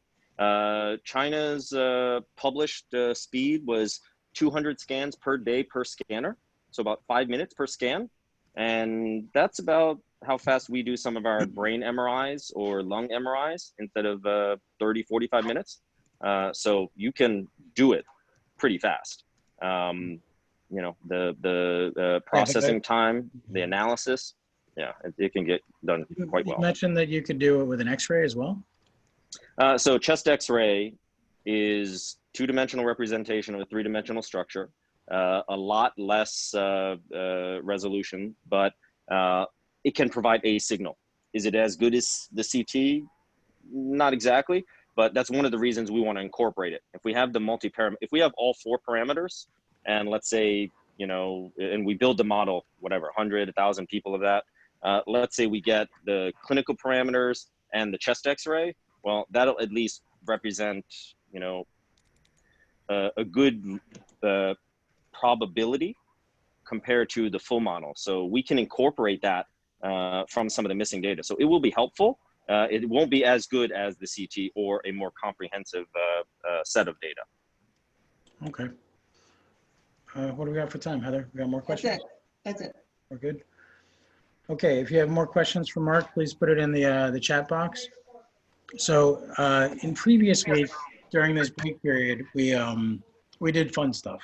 But now we have about 10 minutes where we can just talk amongst ourselves. We did TikTok dances like week 2, led by Eugene. We did a workout last week, led by Go to Practice. I didn't really plan anything for this week, but I did want to tell people about the MedStartr challenge that we just launched this morning. And actually, Mark's project is one of the projects in it. So if you want, I can share my screen and I can show you what the MedStartr challenge is. But if you want to go to the bathroom or, grab a bite to eat or whatever it is that makes you happy, it's more than okay. But right now I'm sharing my screen. Do you guys, you do see my screen. So this is actually the showcase of some of the teams that are already in the contest. If you go to the MedStartr.com site, you can see there's a mending page. You can see WarOnCOVID is all over the place. But this is one of our typical crowd challenges. We started doing crowd challenges back in 2012 for HHS. Actually, the team that won that was called Medable. You might have heard of them. There was just Michelle Longmire and an outsourced developer at that point. She was still a resident at UCSF. So now she's got about 300 people working for her, and she's one of the hottest companies in healthcare. And that's been the pattern. The teams that do well in our contests, and especially the crowd challenges, go on to do amazing things. If you look at Triage, they're in over 80 hospitals now. Alert G, which makes a glucose meter you can wear, contactless. A lot of great things going on for them. Safe Health just did a big deal with Mayo Clinic. So these are all teams that did well in our contests and a lot of them in our crowd challenges.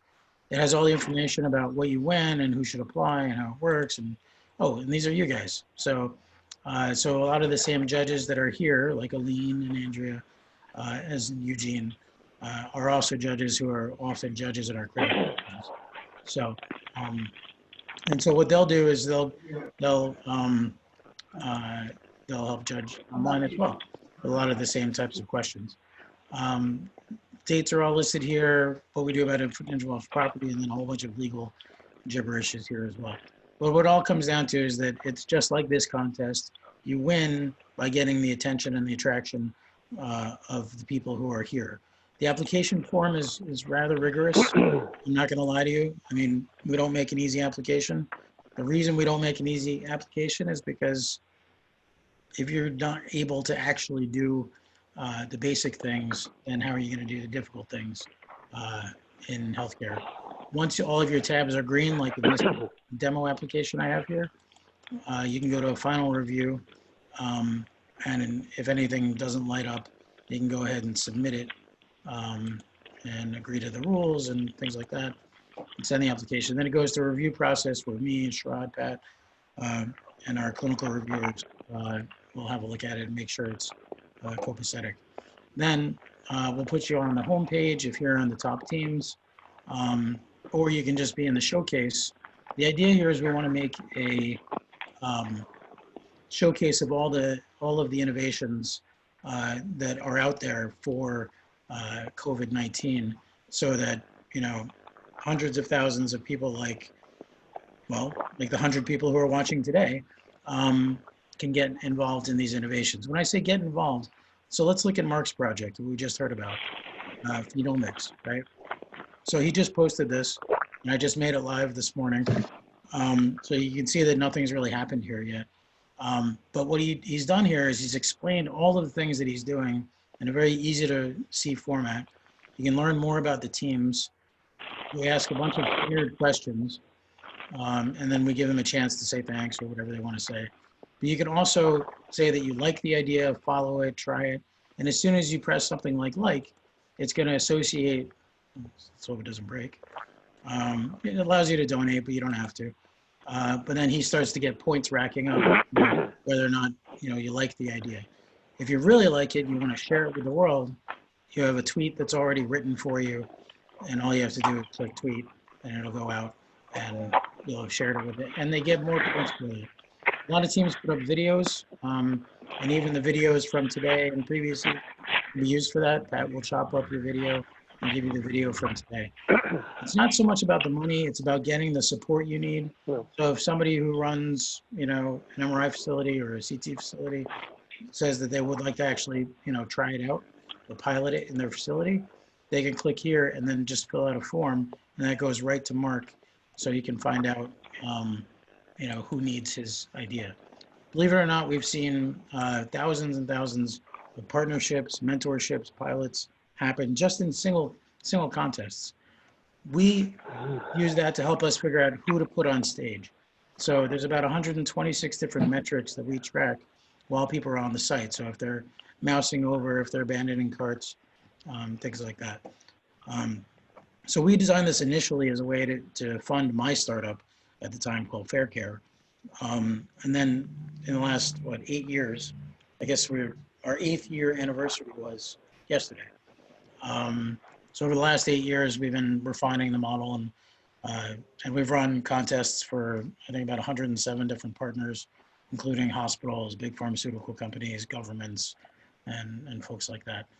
So you can see all the teams that are currently approved to be in the challenge right now. So there's only 7 projects, but we did just launch it this morning.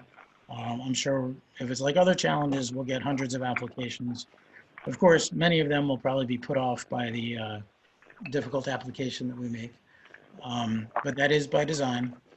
We also have a bunch of other projects on MedStartr right now. I think there's about 16 live, and these go everything from a guy who wants to fund live kidney donations. Yeah, okay, I'm not sure I approve of that one, but well, he does have a good story though.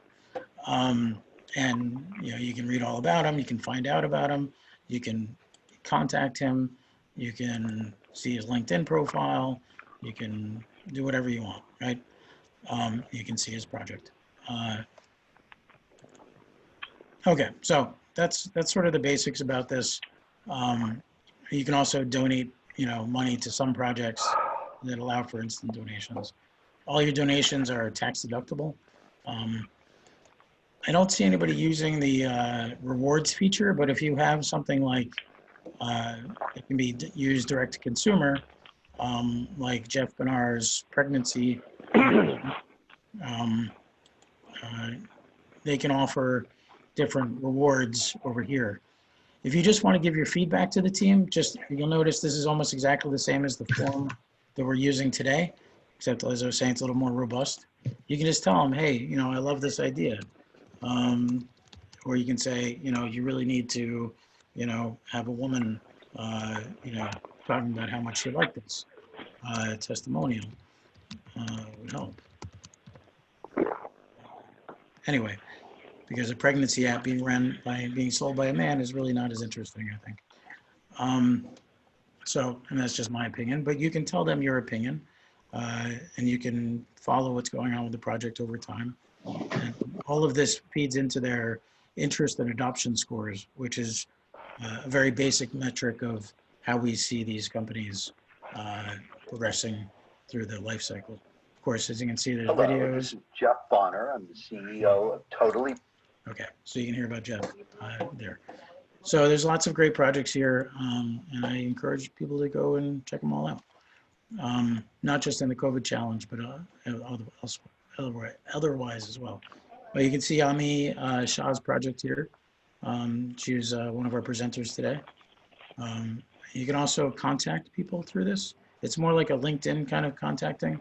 If you're a mentor, you can contact people directly without asking. Everybody else has to ask first. So, so when I do this, it'll go right to Ami's email, and she can message me back through the platform without having to give out her email address or anything like that. So ultimately, we see this as a marketplace for innovations in healthcare. And it's not just about raising money, it's about raising awareness and finding all of the partners and the hospital leaders and the physicians and the patients and the nurses who might want to get involved, either join as a mentor or to give their 2 cents or their feedback to the teams. Okay, so that's enough about MedStartr. If there's any questions, I'm around, and you can ask Heather or Pat or I or anybody. And there's lots more information. Okay, so was that as fun as doing a TikTok dance? No, not really. It's fun, Alex. Well, yeah, you have to say that. You work for me. I don't have to say that, but no. No, it wasn't fun. Sorry. No, it wasn't as much fun. I didn't say it wasn't fun. Well, if you want to lead us on another TikTok dance, that's fine, I'm chewing on something. I'm taking. We could do the Brady Bunch thing. Maybe you could just add a soundtrack in the back or pictures of animals while you're talking. Yeah, like cats. That'd be great. Yeah. Okay. That'd be cool. I'm sorry. This is what I was working on all week. I didn't have time to, practice my dance moves. It's been suggested that we should have done karaoke this time, but it's also been suggested that we really shouldn't. So, we could do, magic tricks or, comedy hour. Did everybody leave? Pat, it looks like there's only 6 people here. Did everybody go? Can we move on? Yes, gladly. But Pat oh, hang on, I have to stop sharing my screen. In the Zoom, there's 70 plus, I think, 70 something. Yeah, I don't think, that's why. Okay, very good. That's why, who cares, because my screen is shared. Okay, so if there's any questions, please contact us. You can just call 530 MedStartr anytime.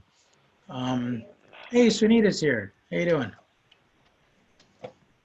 Dr. Parajuli is in the house. Sunita? Hi, I was muted. So how are you? I'm here. Yes. Yes. I came for the break for the dance. Oh, you just came for the dancing. Well, should we go back to week 1? Do you want to lead us in the Bollywood dance-a-thon? No. Yeah, that's probably a good idea. Go with it. So week 1, Sunita was supposed to lead us on a dance thing, but she is an infectious disease doctor in New York City, so she's a little busy, so she had to leave. And we're not going to let me lead it again, because I think that's part of why she got extra votes last time. So there's that. So Sunita, can you introduce yourself since you're a new judge? And if there's any other new judges who have come in who didn't get a chance to introduce themselves before, please introduce yourselves. Starting with Sunita. Hi, I'm Sunita Parajulia. I'm an infectious disease doctor, and I work in Manhattan, seeing mostly, everything right now, a lot of COVID patients, and I'm a medical director at a facility as well. So It's very wonderful to have you with us today. So thank you. And is it really calming down like all the news reports say? I think yes, and yes, it's definitely decreasing. But again, it doesn't mean that we're out of the woods at all. It just means that the number of cases, the new cases that are going to the hospital are decreasing. We're still getting a lot of new admissions coming from, because I'm an in-between facility, post-acute care and subacute and long-term care. So we're still getting a lot of new admissions with COVID from, being discharged from different facilities like NYU or Mount Sinai. We're still getting a lot of that. For us, it's not I don't feel that things have changed. In terms of within the facility, the number of new cases have definitely decreased. So that's a decrease for sure. Okay. That's great. I know you told me that a few weeks ago, or like a week and a half ago. That's great to hear validation. I will complain that you're not wearing your MedMo t-shirt though. I'm just gonna say. Okay. Oh, I have it too. Yes. Yes, you do. Anyway, so yeah, Sunita is one of our close mentors that we've been working with a lot lately, especially with our MedStartr Direct, checking out to make sure the things that we are talking about make any sense. Using a CPAP style ventilator versus an actually intubating one. She's the one who told us don't bother. So anyway, so thank you for all your help, Sunita. No problem. Okay, so I think most people are back, right? I don't see Paulo yet, but I guess we should do this on an actual timer, but we're gonna do it this way anyway. So Sunita, did you pull up the judging form? It's Pat, can you pop the judging form link in the chat box again, just so everybody has it? So we're on team number 6. So remember, I get a lot of data here. So any data you give, as long as you do more than a couple of teams, it still gives me good relative data, and I normalize by judge anyway, because all judges tend to have different average numbers they do. So a little bit of statistics that go on while the panel's going. Okay, so let's get our next team up, team 6. And if you'll, and not just judges, but everybody who's interested in helping us decide who wins this contest, if you'll pull up your judging form. Remember, do not use the back and forward buttons on your browser. Just use them in the actual form itself. Okay, so health mode, Dan Carlin. So sorry about the abortive start before when Mark was late, but if you're ready, I see you're ready. You want to go to full presentation mode, or if you like doing it like that, that's fine. I don't know. Whatever you want, really. It's fine with me. Well, right now it's we see the border of whatever this is. What's that? I don't know if that's an improvement. Now we see a blank screen. You probably have 2 screens, and it's Hit the space key. You have to swap the screens. Oh, I've lost you. If you want Pat to drive, he can drive. I think when I went up to full screen, it hid the other window. But let's try this again. All right, how about this one? Pat, do you have it? Do you want to pull it up for him? How about that? Much better. All Thank right. All right. So, real fun thing about sitting here, hearing everybody's takes on health, and I'm super inspired that so many folks Hey, are trying so hard. Dan, stop. Yep. Stop. Time out. Get a little closer to your mic. We really can't make out what you're saying. Okay. How about this? We'll tell you. We'll stop you if it's bad. Yeah, Okay, stop. Heather, you can start. All right. So we were fortunate as a company, it was a 2-year-old company, we were fortunate to already be working on cough when COVID sprung up. And so what we've quickly done, and actually have evolved a bit since we spoke with you last, is adapt our pre-existing cough to COVID. And so let's see if I can page through this. There we go. So why cough? Obviously, cough is a symptom of COVID. It's also just a really important symptom in general. One of the earlier teams was talking about pulmonary fibrosis and how many people are going to come through this with pulmonary fibrosis. It's estimated that 10% of Americans already suffer from chronic cough, and 1 in 5 of them isn't able to be controlled on existing medicines. So cough medicine development is a big topic among pharma, and there's not a great way to measure cough, right? So when you try to develop drugs for cough, or you're trying to detect cough in COVID, not really existing ways of doing it that are particularly facile. So what Health Mode has been working on is counting coughs using cell phones. And our initial product was meant to do 24-hour cough counts using a provision phone that a patient in a clinical trial might carry around with them all day. We count the coughs during the day from the pocket. At night, they plug it in by the bedside. They continue to count coughs there. So that usage has a bunch of meaningful directions it can go as a clinical trial endpoint. We can be used in cough medicine trials, vaccine trials, and to support decentralized clinical trials, which were a big deal before COVID and are a bigger deal now. With COVID on the increase, what we did was quickly re-aim our app to be a triggered cough recording. So rather than 24-hour cough recording on provision devices, we shifted to cough recording at your leisure. And you can do that via a number of mechanisms. You can do it by downloading an app. You can cough into your computer web browser, or you can dial a number and cough into that. Once you do that, we set you up with our electronic data capture system, so you fill out some longitudinal forms.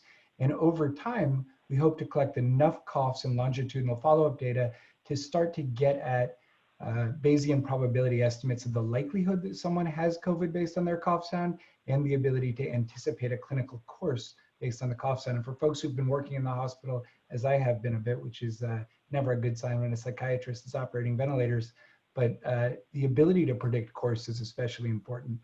As Sunita alluded to, in the post-acute setting, this has become really important to know the folks who are actually out of the woods versus the folks who may have a bad course once they seem to get better. This is a little bit of what the models output for cough detection. You can see on the left that essentially the model estimates the probability that any sound is a cough, and then the ultimate output from the counting models is on the right, showing a chronic cougher's cough through the day. We have a bunch of other measures that are in development now across a number of therapeutic areas, a little bit off target for this presentation today. We think we have a team that's uniquely operate on this and get to the results that we hope to be able to show. And finally, here's our ask. If you are a patient or you think you might have COVID or you have a cough regardless, you can participate in our research. We love media coverage. It helps drive patients to the research. If you are in industry or you're doing science, you're an academic, we partner with everybody. We're happy to give you our cough modules so you can use them in our studies or in your studies, or you can collaborate with us and we can build things that you can use for your studies. And finally, we are in a Series A right now. And so if you happen to be an investor or know an investor who might be interested in things like this, you can help fund our COVID work, which we're just paying for out of our own pockets, or you can help finance the overall mission of the company. That's great. Thank you. Okay, if you could go back to the team slide, I'd like to look at that while the questions are going on. Yeah. Okay, so does anybody have questions? So pretty. Don't spend too much time looking at me though. I'm already here. Dan, this is Eugene. So what is the mission of the company? Is it like a digital biomarker or clinical trial support for measurements? You know, what's the mission of the company beyond COVID? Better measurement for clinical trials and clinical care. So every one of our measures will initially find a home in clinical trials because it's significantly easier to use pre-approved measures in trials. But the goal for each of these measures is that they get an FDA label and are able to go to the clinic either on their own or in combination with drug products. Hey, Dan, good job. Is there any IP on this? Yes. The models. So in general, we protect our models. We are not particularly interested in protecting any sort of characteristics or features we discover. We don't think that would be good business or good ethics. So as we make discoveries, we're going to happily share those. And for the COVID models particularly, the thought here is that we can form a consortium to interface with other folks doing COVID cough work and be sure that all data and models are able to be shared freely. So I know it's Homer. Quick question. Any addition of like more symptoms with cough? Like, can you detect if there's bronchospasm with it? Can you would it have a value in like asthmatic cough, COPD, things like this? Yeah, so lung sounds are a little tricky with the device in the pocket or on the bedside. Obviously, as you get closer to the chest, you can hear more. We are asking quite a bit about symptoms in the COVID work, and we would like to expand our ability to detect external sounds better across a number of conditions. We think we'll get some of the way there with the COVID data set, but ultimately the goal is to work across all respiratory conditions. Okay, so I'm a little confused. This is you call in and you listen to my cough? Yeah, if you dial it from your cell phone, it will, you can cough right into the phone, it records it, it puts it up into a Google bucket, and then we text you a link to do your informed consent and answer some survey questions every week. But that seems to be all about quality of the cough, not about quantity or frequency or anything like that. Don't you need like the full data set and to be listening over an hour or something? Right, the cough count requires always on recording and is suitable for certain patient populations in certain settings. The cough characteristics work just requires samples of cough longitudinally over time and doesn't need that sort of continuity. Can we talk a little bit about revenue and projections? I know that this is a 30 seconds. Strange revenue models, based on clinical trial, inclusion or whatever. Yep. Our first full year of operation, we booked $750,000 in revenue. We've got about another $1.5 million in late stage project proposals already this year, and expect that to be you'll target 3 to 5 million in revenue this year, increasing to 10 to 20 next year as we get a couple FDA approved products into the clinic. What's going to be in 4 years? 50 plus, depending on, obviously that depends on commercial traction of products in the clinic, but in 4 years, I would expect we will have 6 FDA regulated measures. Exit plan? Yeah, probably. I mean, there are a lot of options. Last question. Yeah, I mean, we've already had acquisition. You're going to be bought by Google. It's not time yet, but there will come a time when there's an exit plan. Okay. If there's no more questions, or if there's nothing from the crowd, Pat, are you not monitoring the crowd today? What's going on? Any good ones from there? Is there any risk of cough data being misleading by Vivasha? Yeah, we worry about that all the time. All of our research is IRB approved. We don't give anything back to patients until we're very convinced that we've gotten to valid measures. And at that point, we caveat with the level of evidence for what we're doing. But right now, IRB approved research, people are participating out of the goodness of their hearts, and we're not telling them anything about their cough because we don't think we know enough to tell them anything yet. Okay. Thank you, Vivita from the crowd. And let's get the next presenter up here. And this is a round of applause for all of the presenters. We've been forgetting to do this, but I just like to say, really fantastic job, at least on behalf of the large unheard masses who are out there watching. Pat, do we have numbers on how big our crowd is out there? Right now we're at 70 on Zoom, and let me check Facebook. Okay, so and more on Facebook, so 80 right now. So the important thing is that people didn't run screaming from my long exposition of how MedStartr works. That's good.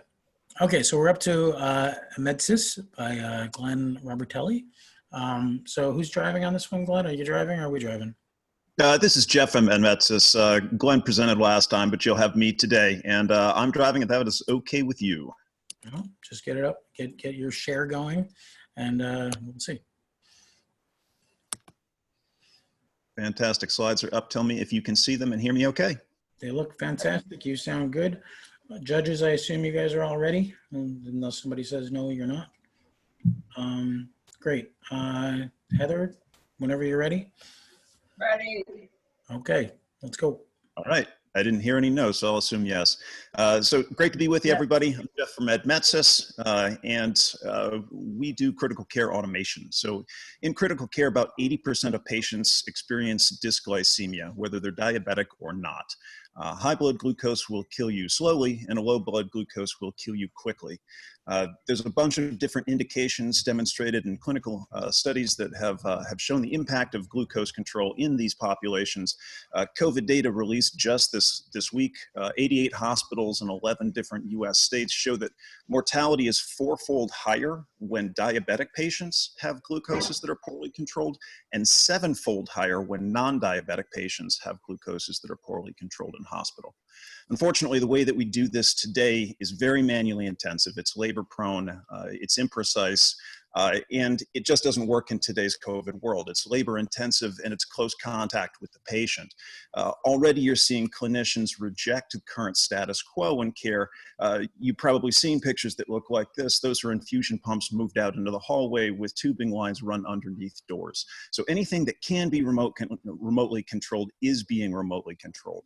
Unfortunately, blood diagnostics are not among those. That still requires close contact, and it still requires a lot of patient intervention, clinician resources that we just don't have. So that brings us to the system that we've engineered. Our system attaches to an existing patient's IV line. It uses a small electrochemical biosensor to extract individual analyte measurements from the patient's blood samples in real time, and then relays these to a piece of hardware that mounts on an infusion pole, which models each patient's metabolism in real time and infuses multiple medications back into the bloodstream. So insulin to lower blood glucose, dextrose to raise and support it and prevent hypoglycemia from ever occurring. This is digital, so remote control is built into this. It always has been. We've done 3 clinical trials, all designed in concert with and approved by FDA across this cohort, 97% target control in euglycemic target. And that last number is the most important, 100% prevention of dangerous hypoglycemic cases.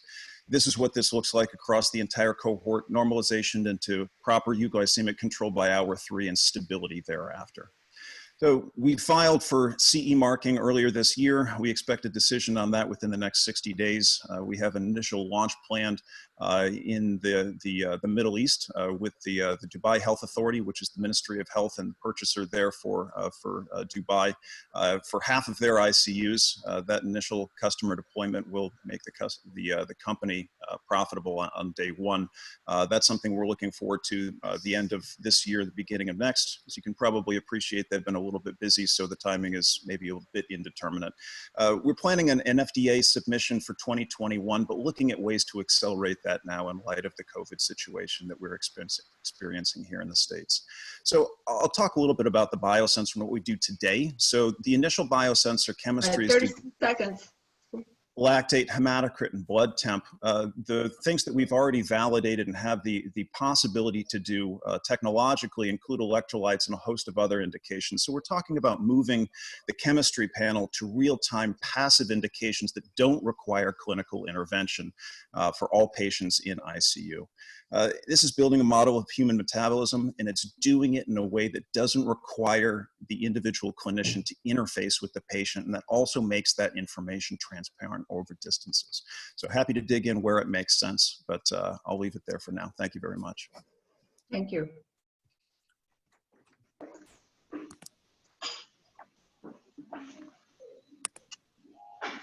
Have you guys modeled the savings on the hospital side?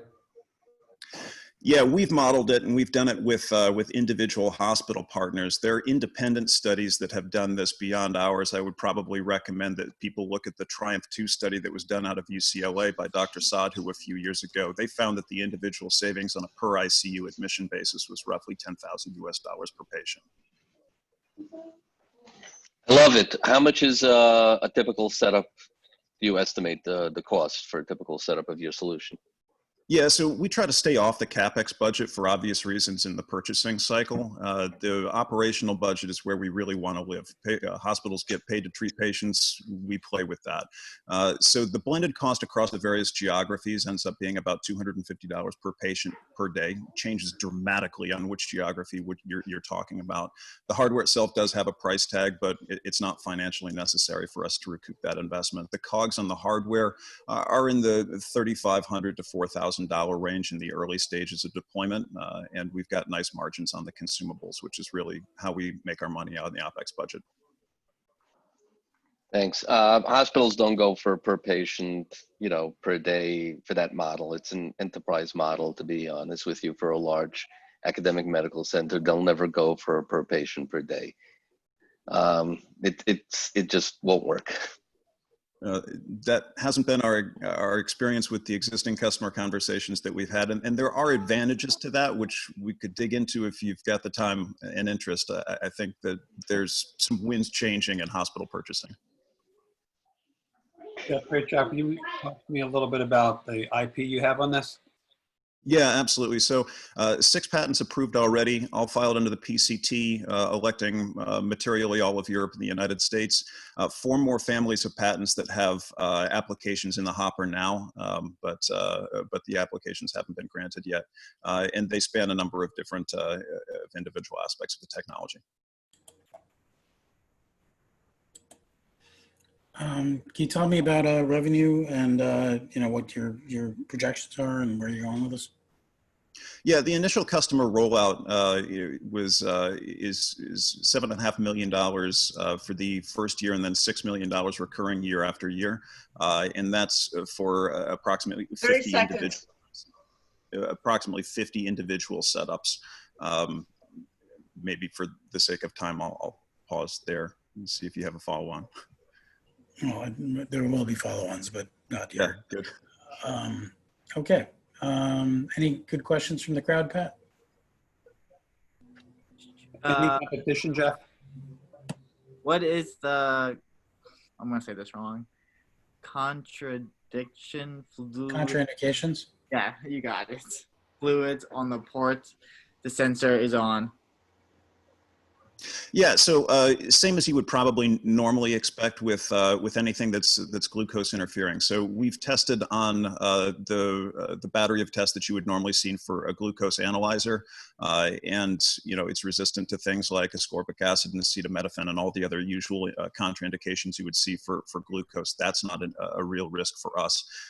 We would want access to the IV line for the sensor independently of any other infusates for safety reasons. That's not a technological constraint. It's just hospital setup. Yeah, stop. Okay, sorry.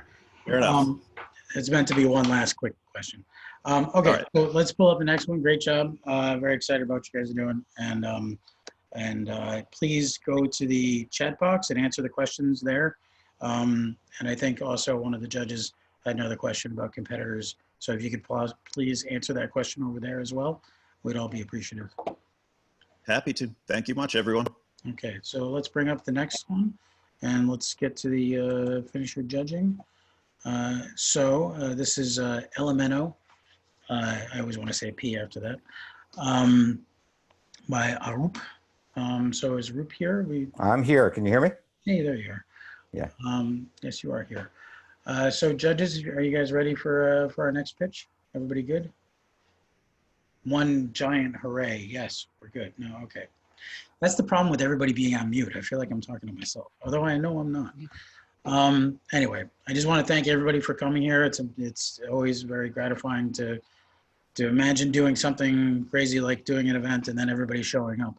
I actually have a history of having it. I think I had a party, I think in 2nd grade, and and nobody showed up because I didn't give out the invitations. So to me, it's extra gratifying, to have everybody show up for something that we just imagined we would do, and we did. So week after week. So it's really very nice. Thank you. Okay, so that should be enough filler time, and we can get on with the show. So 3 minutes, Heather, when you're ready. Ready. Okay, so Arup, take it away. Hey guys, I'm Dr. Arup Roy Berman, co-founder and CEO of Elemental Health. I'm former medical director of the ICU at UCSF Children's. And there we struggled with getting our frontline staff on the same page. That's why we developed Elemento, which is now adapted for COVID as a turnkey solution for frontline readiness. We are a web application accessible on any device, desktop or mobile. We can go live in one day in any institution, no IT needed. When we look at us for these past 3 years of being commercial, we've steadily grown. Our ARR is currently 800K. We are in 5 different states right now with name brand clients that you recognize. We have had 0 churn. Everybody is happy and expanding. We're just about to launch in our 6th state, Nevada, and that is with a new niche, that is with the military, US Air Force opening up the military treatment facilities as well. The problem that we're tackling is the gap between organizational knowledge, which is growing exponentially, and frontline practice. That means inconsistency and waste. COVID, with its rapid flux, just strains that even more. When we look at hospitals around the country, they're all putting up tents, they're wearing PPE, they're doing swabs. Everything is changing every day. And when you look at it, you question, is everyone trained the right way? Why is it with an aerosolized procedure that there are 4 extra people here being at risk of aerosol? Why is it that of everyone wearing the face mask, this guy is not wearing a face shield? And her swab here, it's going to the front of the nose. That's a poor sample. You need to go way back to the back. You've got to keep people ready if you want the results you want. And the way that we do this right now is through analog processes, binders, flyers, posters above the toilet, flurries of emails, mind-numbing staff meetings. They don't work. Too much signal, not enough, too much noise, not enough signal. We help our leaders pull out the key nuggets from there and transform it into digestible microlearning that their staff can pull in the moment what they need on demand, whether it is video, it is decision guides, it is text. All of that can be both standardized and customizable. The result is improved team communication, a two-way loop where people can collect feedback. They can hear their staff. Staff are confident with an authoritative source of information. Point of care training allows you to adapt to what you need when you need it, keeping your workforce agile and sharing of best practices so we can learn from one another across hospitals and don't reinvent the wheel. We've done this in other settings. We've reduced variability with line care. We've published, we've saved a lot of money. And we've got a whole bunch more publications behind that and support of our approach. It's a land and expand model, prove local value, scale to enterprise. And what we're doing now is raising $1.5 million to drive our sales and marketing and to drive product. We just are announcing this week partnership with the American College of Emergency Physicians to take a freemium version of our application and to launch that nationally. We can use your help to fund it, to accelerate that process so we can get this in the hands of caregivers everywhere. That's our story. That's great. Thank you. Great job. Great story. I really want to hear from the frontline providers too for the Q&A. I know, Sunita, you weren't here last week, so you didn't see it. But what do you think of this? I know you've developed a lot of protocols lately. Am I on mute? Sunita, you might be on mute. Anyone? Okay, any other questions? In the chat box, what is the source of the best practices? So the best practices, we have it growing from a community. With that community, which our leader on that is UCSF, which was ground zero for COVID in California. Their practices, they are then sharing with others. We get it from others in the community. And when we're in our partnership with the American College of Emergency Physicians, they are the stamp of approval before this goes live to everybody else. So it's multifactorial, it's dynamic, it's living.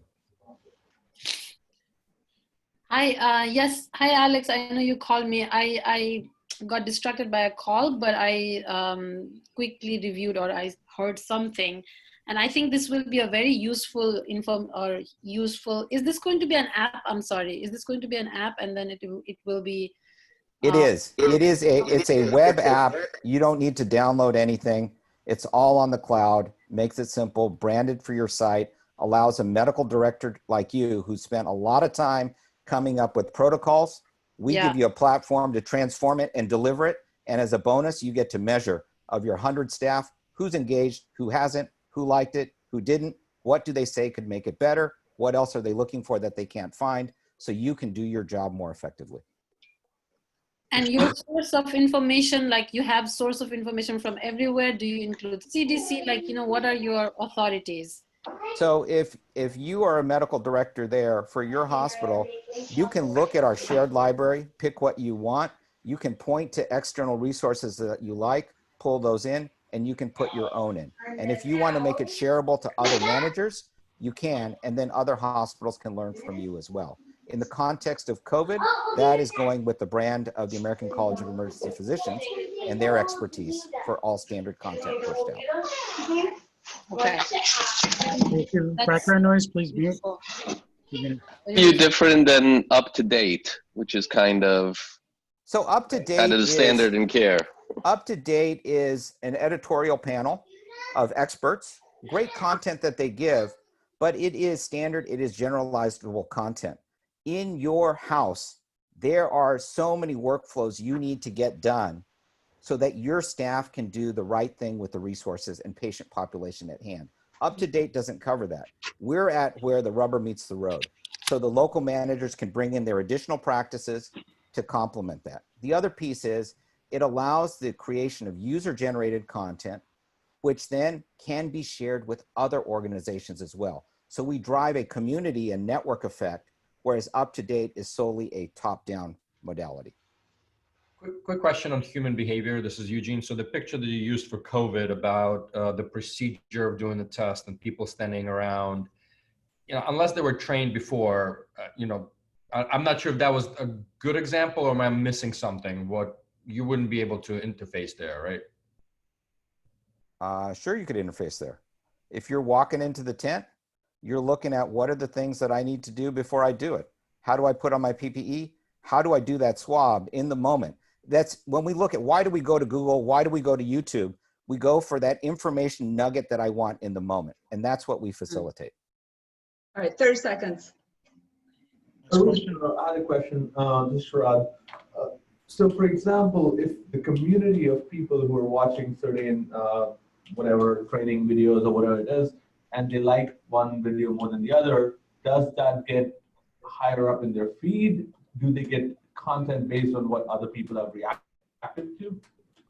No, so we are not a standard crowdsourced platform. Each institution can curate their own content. Each manager like Sunita could say that, oh, of my team, this is what they like, what I feel is most effective. Then Sunita can take her content and make that shareable to other managers. And those managers can look at that ecosystem, see what they want to ideate from one another. So there is a component of crowdsourcing, but it is not, the wild, wild west, because hospitals need a certain level of control to make sure that their teams are aligned with their own policies and practices. Okay. So Roop, have you run any kind of clinical outcomes on people who use it before and after anything like, less doctors getting COVID kind of thing? We haven't done it specifically for COVID.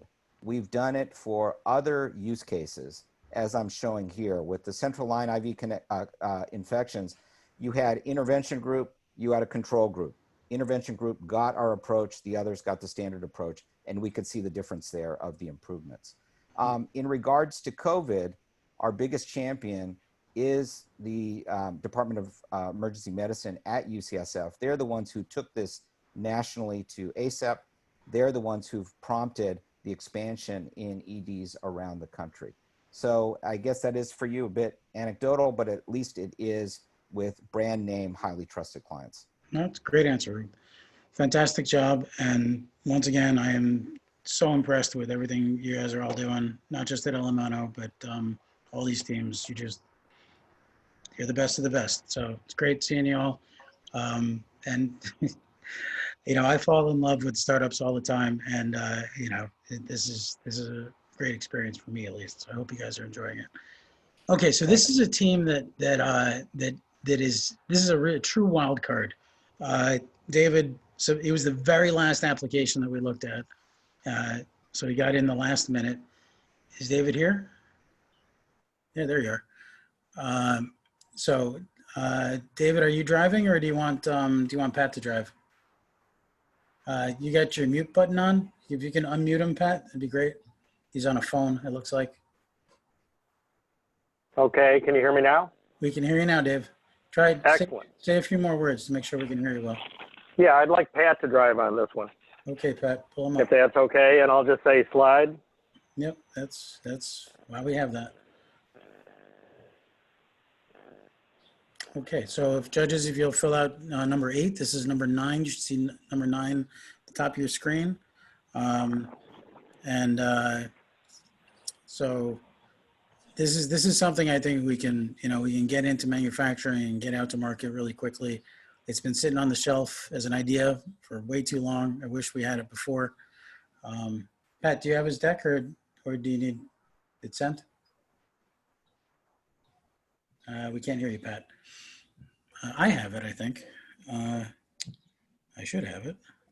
There was a new deck that came in. Right, yeah, the more extensive one.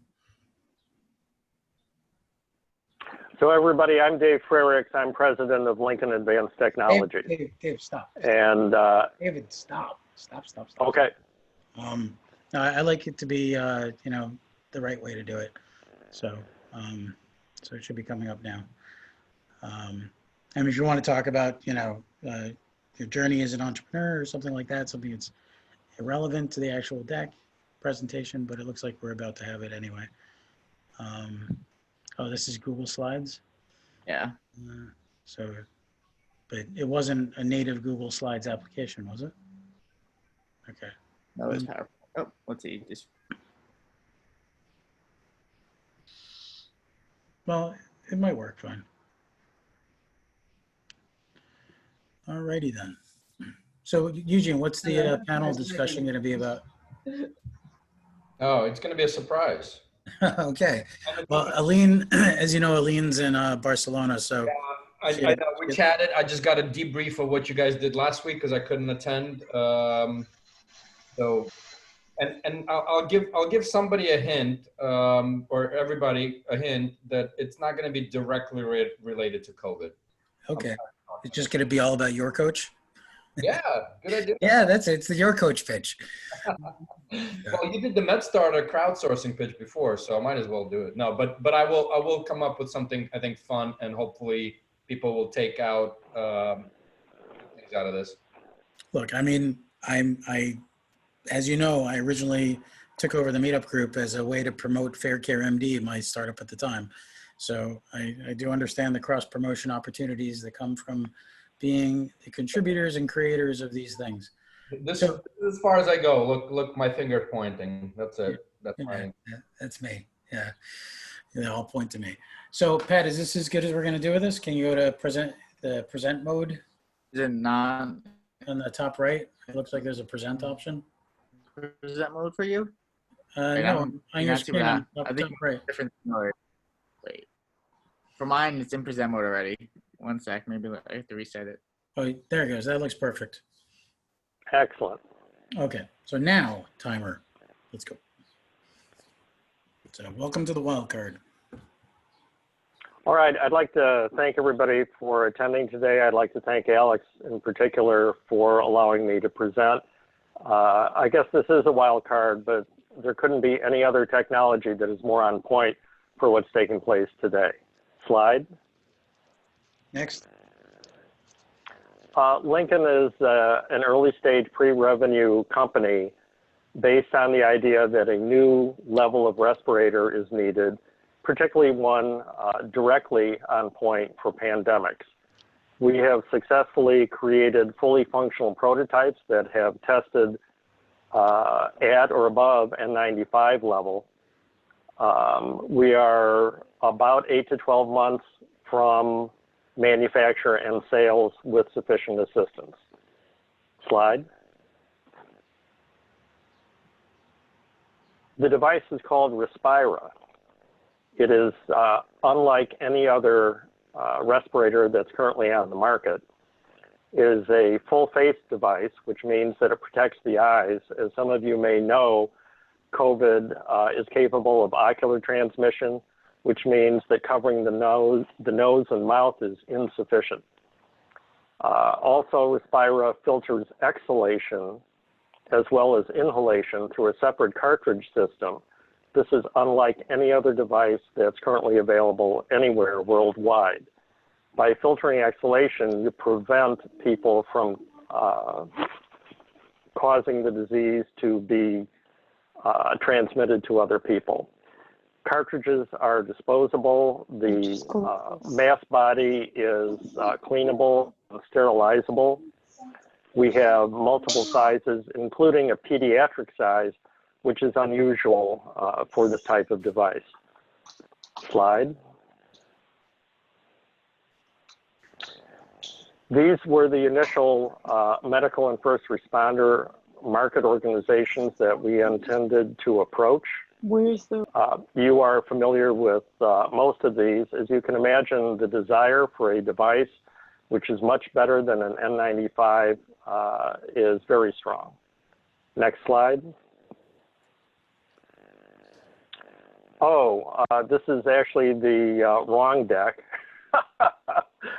The second deck is not the one that I'm seeing here. So in any event, this has been presented to multiple organizations inside and outside of government. As you can see, there is a desire on the part of all of these organizations to have the device when it is available. Next slide. 30 seconds. The device is needed as we speak by all of the organizations in the left-hand column there, as well as the American people and frankly people worldwide. Our desire is to protect the people who protect us. Thank you. Okay, so that was pretty fast. I think you probably have extra time. We'll add that to the Q&A. Just going by all the text messages I'm getting from the judges, you know, sounds like people are pretty excited. So questions? David, interesting. This is Paulo. Could you give me a sense of pricing on something like this? Yes. First of all, I want you to understand that the financial model, pricing, and so forth were ones that existed pre-COVID. All right. So let me speak to the pricing model.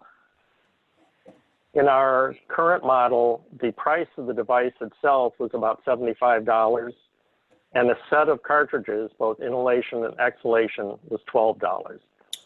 As you know from current market forces, you could charge almost anything for a device like this, and people would pay it. Not that I'm recommending that, but I'm saying that the market forces have changed so extraordinarily that even N95s are going for $15, $20, $50. It's really horrific for people who need them, particularly in healthcare. And how long do the cartridges last?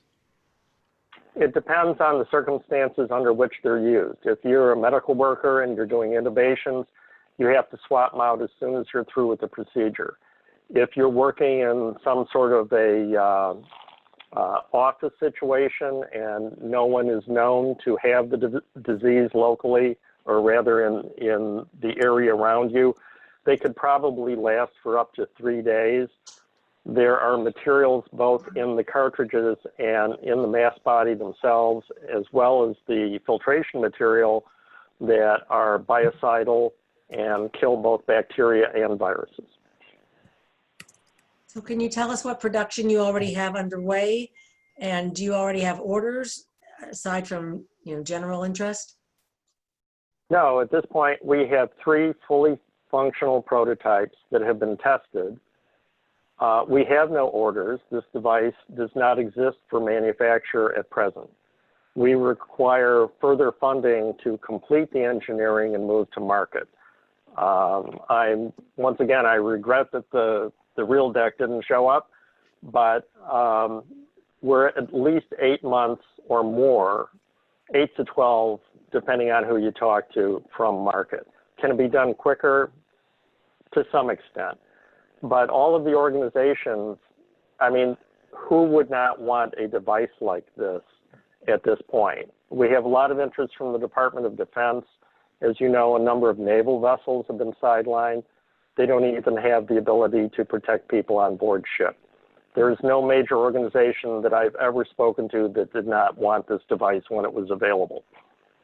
So David, I guess I'm confused. If you've spoken to the government and there's that much demand, why wouldn't they just throw you under the COVID, here's a bunch of money, make this happen? You're not asking for a lot. They just gave a bunch of companies couple $100 million to develop vaccines. This would easily fall in that category, right? You're right. We're in discussions now to get funding under the Defense Production Act. But I want you to know that until a few months ago, the United States government, particularly through Health and Human Services, strongly discouraged the development of new types of respirators like this. Why is that? Well, in my direct meetings and discussions with people within BARDA, is this an organization you folks are familiar with?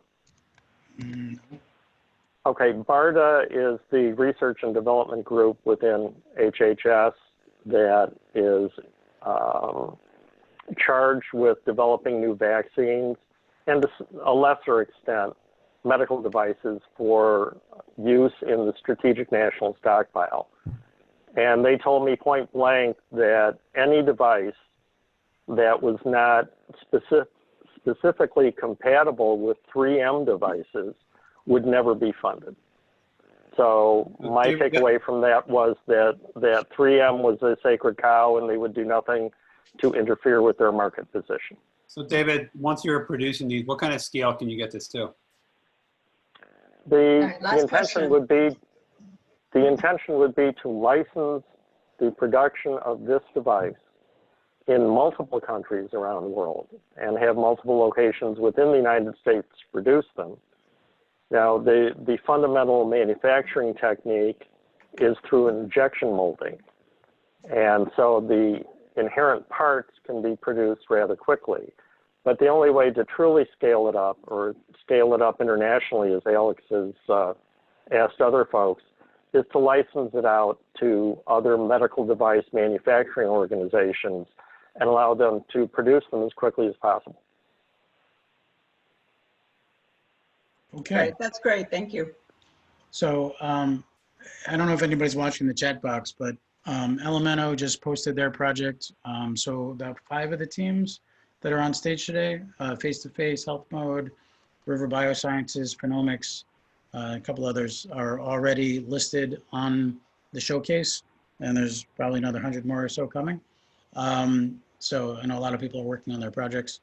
So if you want to get involved in any of these projects, give your feedback directly, buy them ahead of time, get more information for your institution, that's a great way to do that.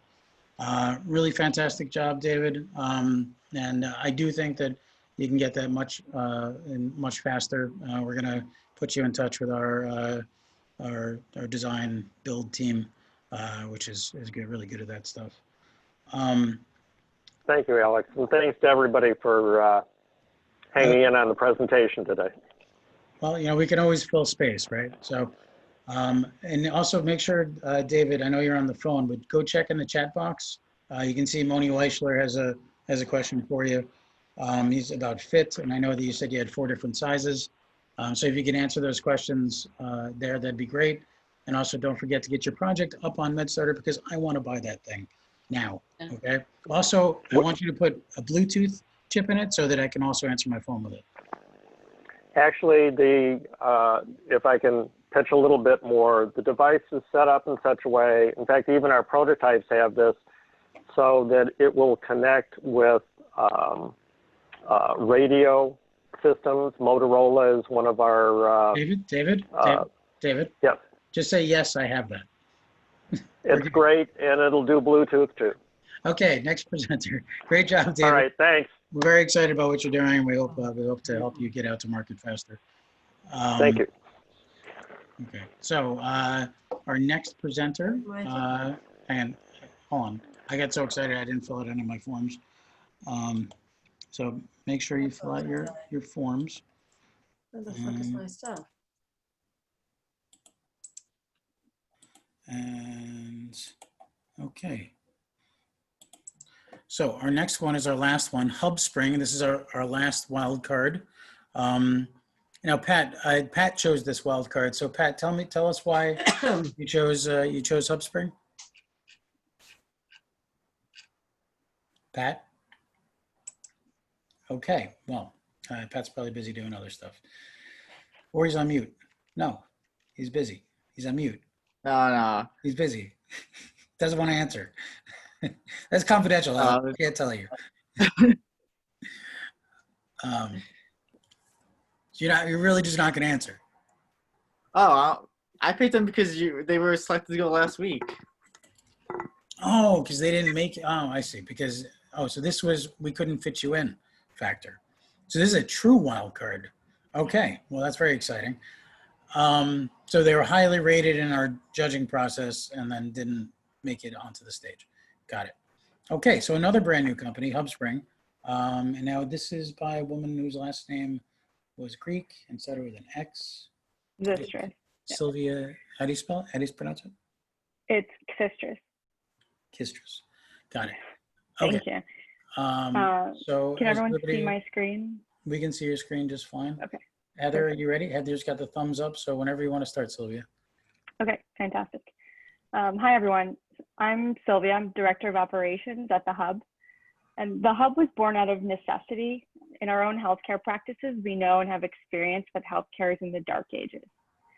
As you can see here, our information sharing and communication systems are stagnant and antiquated. So we built a solution, the Hub, which is a platform that empowers healthcare teams with access to mission critical tools that they need to do their jobs. All the information they need is available in 3 clicks or less, anytime, anywhere, across any device. The Hub increases care coordination and revenue. It improves patient outcomes and productivity, all the while addressing security concerns. So, of course, there are many verticals to explore in the healthcare industry. So far, we've found that the Hub has proven most highly valued and sticky amongst medium-sized healthcare teams. There's also a lot of innovation happening in this space. However, most applications are aiming to solve single problems. And we approach this a bit differently. First, the Hub solves many problems in one place, which allows us to connect each unique hospital department under one umbrella. It's rapidly customizable, which, unlike our competitors, the Hub can conform to the needs of each team rather than forcing each team to conform to one generic solution. It's also extremely easy to use, and we also have the only, to our knowledge, role-based permissioning system. And this spans both communications and resource management. So we've grown significantly over the past 4 years. We started it in 2016. We tripled our revenue in 2018 and almost doubled in 2019 and are on track to do so again in 2020. We also, this is also reflected in our usage statistics. We have almost 9,000 users today, have 2.85 unique Hub opens, and 234,000 secure messages have been sent. We have B2B and B2C subscriptions. We currently have 9 clients, 1 enterprise-wide client across and 24 active hubs, 100% renewal and retention rate, and 0 churn. This brings me to our new COVID hub, which we recognize that now more than ever, there's a need for efficient communications and rapid access to mission critical information in order to fight COVID-19. This hub is currently being used by our existing clients and is also available in the app stores to rapidly deploy to thousands of users on any device. So that said, we've come this far self-funded with no debt, and we're confident that with some outside capital, we're looking to raise $800,000 that we can execute on all of our initiatives and continue to innovate at the next level. Thank you. Okay, I know this is a really dumb question, and maybe I just missed it, but how does this help with COVID? Well, we've created this COVID hub. So all of our clients right now are using this as an additional resource. So they already have hubs on their campuses. Compared to Elemento, this isn't really about protocols and such. This is just how you're dealing with it, like communications between team members and. Correct. So we have, you can see in the screenshot, we have like PPE info. So we have links to all the CDC and also hospital specific information and videos that they've created, and also secure messaging suite for everyone to be using. Okay. So let's open the floor to questions. I'll stop hogging the mic for once. This is how much do you charge for this? What's the business model? So we currently are charging around $10 per user as a startup fee, and then it's tiered for our enterprise organizations. So tiers into 3 different categories, basically. So to give you an idea, right now, most our single department clients pay about, I think, $55,000 a year, whereas our enterprises are about that same amount quarterly. It depends on the number of users. Okay. This is Eugene. How does it fit into the workflow with the EMRs? I'm just like, I'm trying to think through the quote unquote installation process. Sure. So obviously every one of our clients so far has an EMR system. We're not so much patient facing. So we found that even after Epic, for example, started HIPAA compliant messaging, it really didn't affect our usage at all. And this is more an internal solution for physicians to message with their team members, with the techs, with the nurses, versus a patient-facing solution. So we work side by side. Okay. Other questions? Moni, what do you think? Go ahead. Hi, this is Atisha. Can you actually walk us through a use case or user experience? Sure. So we have, go back to the first slide. Good question, Atisha. Thanks for showing up. Thanks for coming. I know you had a conflict. Atisha's one of our judges, been here for the 3rd week, so thank you for being part of this. So let's say I'll use our co-founder, Frank. He's an anesthesiologist. So when he walks into the hospital every morning, whoever the first case is, he's messaging people on the hub to coordinate care for that patient. And then let's say they go into the case and there's a protocol that needs to be looked up. He can use the search function to look up those specific protocols. He can check his schedule and there's other clinical guidelines and department resources, information that he needs every day to access every day. And he's able to communicate with his team that way, send them alerts, have discussion groups on certain cases. That's like a more emotional use case of a physician who uses the hub every day. All right. Yes, thank you, honey. I heard it. It's on my watch too. Thank you. Is this HIPAA compliant? Is there any issue? She's not talking to you. Yes, it's HIPAA compliant. I mean, I think that, these solutions quickly require deep EMR integration. Anything that pulls away from the coordination of care outside of the EMR without having the labs in there, without having real data in there, quickly, loses its appeal to the clinicians in clinician communication. And I guess my question is, there are others that have been around for a long time. Curator is another one that came out of a New York, hub, raised, $40–60 million, have been at this for a long time. How do you differentiate coming at another, being another secure communication solution so late in the game? Last question. So I think what really sets us apart is that we have communications and resource management in one place. And so far we haven't seen that to this extent anywhere else. We're learning a lot as we go as well. We are a young company in comparison to some of those well-funded and backed competitors that we have.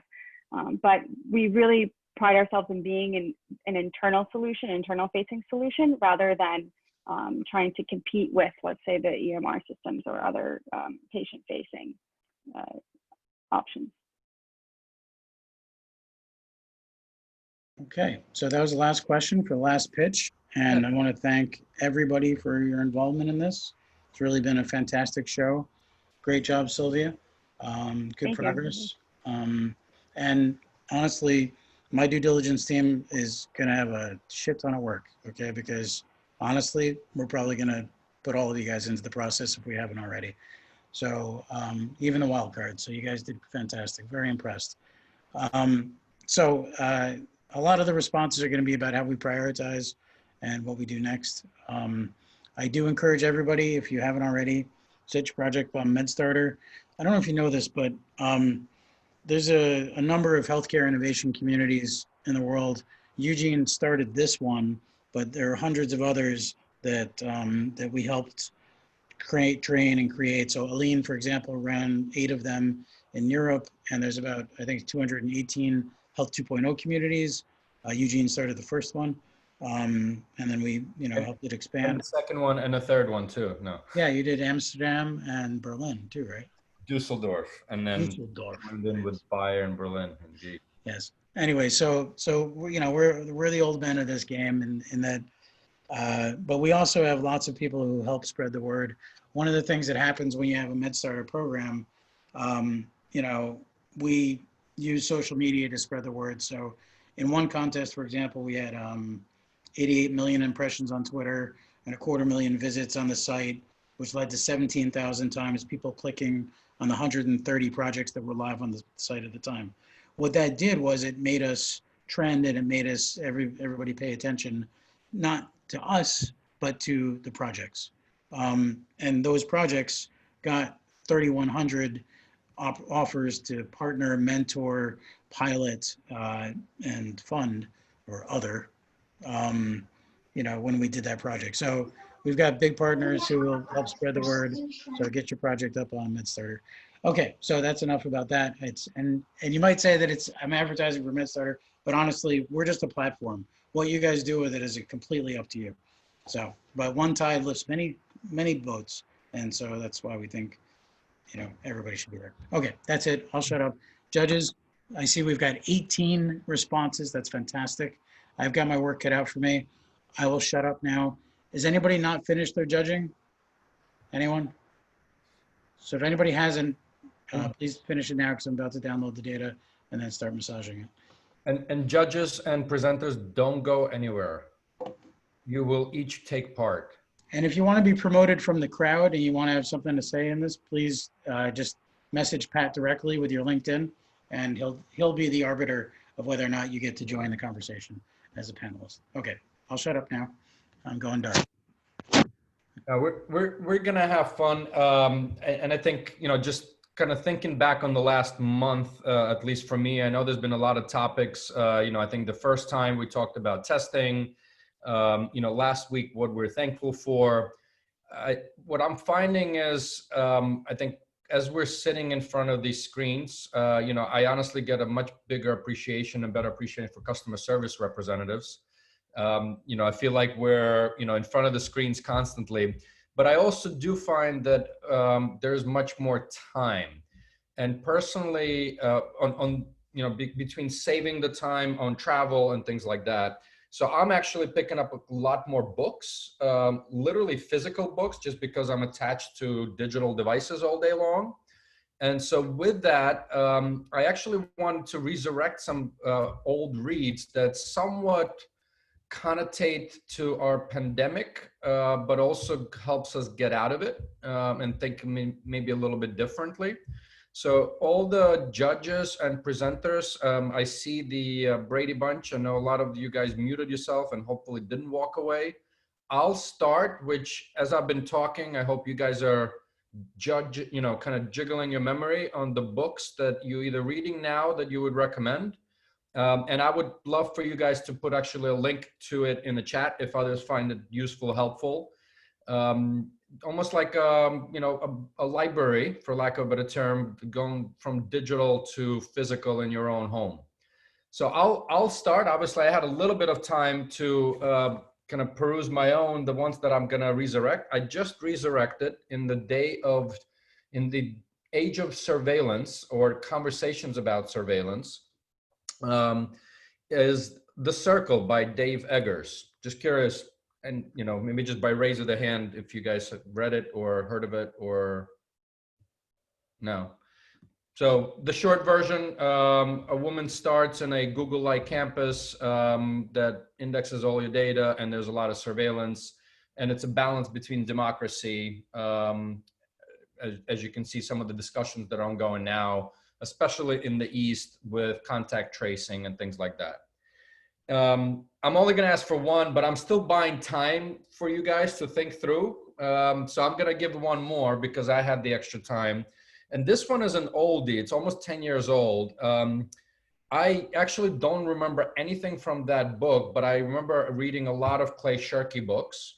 And the title of this is Cognitive Surplus, Creativity and Generosity in a Connected Age. And I couldn't think more appropriate, at least title, during this age and time. So I'll pause and I will kind of post those two links into the chat for others. But first I'll take volunteers and then we'll move on to voluntolds.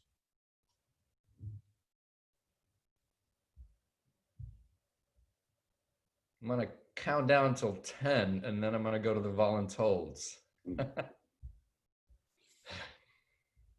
Hey, is this book club? I didn't hear the first part.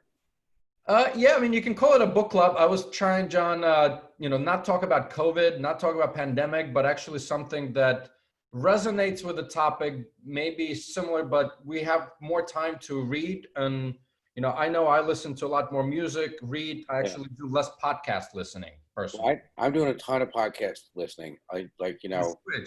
Stop. And a guy in my building is very smart. He's a polymath, and he taught me how to listen at 1.5 speed. So I try and listen at 1.5 speed for a lot of it, so it has greater bandwidth. But I am reading this book right now. It's a Murakami book. I think it's called South of the Border, West of the Sun.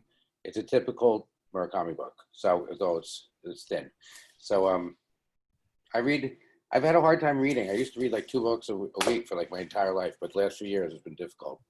So trying to get back into it. I surround myself with like 20 great books, and then I just see what happens, So just on the podcast thing before we move on, Yeah. Thank you, John. I posted something the other day on Twitter because I found myself doing a lot less podcast listening. As I'm kind of in this, I'll say customers, just work, go upstairs and there's life, nobody's traveling. Yeah. There's time to myself being in the car or train.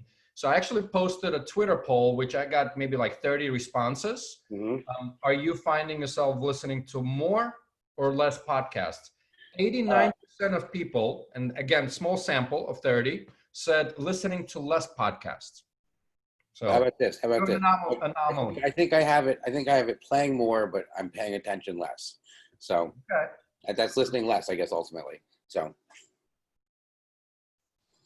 Hey, John. So I see Dr. Homer said The No Asshole Rule, Robert Sutton, and Start With Why by Simon Sinek. I don't know what that's referencing. I like the last one for sure. I don't know the first one, but check it out. I'm going to go tiles. Sanjita, any recommendations?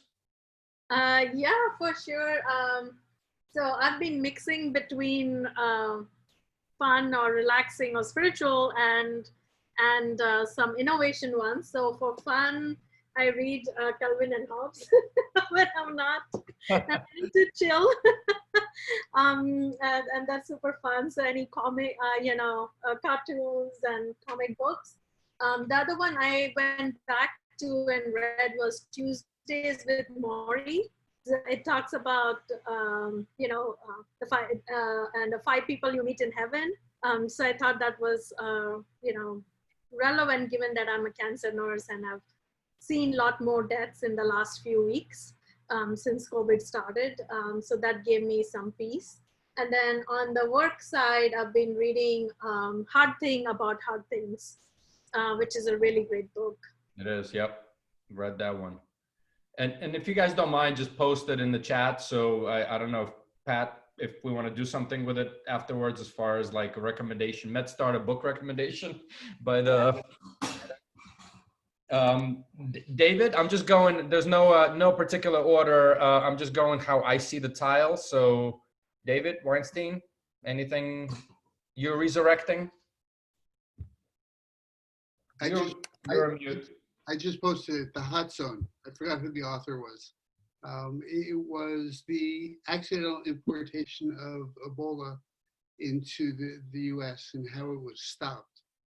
And I think there are many things to be learned from that. Yeah, that's very relevant.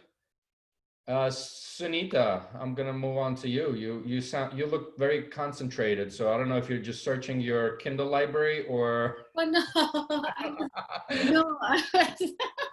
I was actually looking at what Alex had sent me earlier, or no, actually Jonathan had sent me earlier about some Anthony, someone named Anthony, about some research work for COVID. Sadly, I'm so occupied with work and just COVID that I dream of COVID, I talk COVID, I wake up from a meeting with COVID.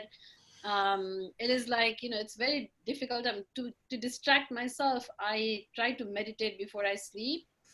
And reading wise, it's too much reading. I've been mostly doing journals and what is relevant for me in terms of, this pandemic. And I watch documentaries and last weekend I tried to do something completely watch something non-medical. I binged on a Netflix series called Money Heist. Which is that's also a great one. Maybe we'll do the Netflix recommendations.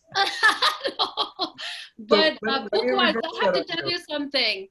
Also on the side is my dad who's in Nepal. He writes books actually, but travel books. He's been working on writing travel books, and he's working on his third book right now. So he sent me a draft of the book, and I was going through his book, but I didn't even get a chance to read more than 5 or 6 pages.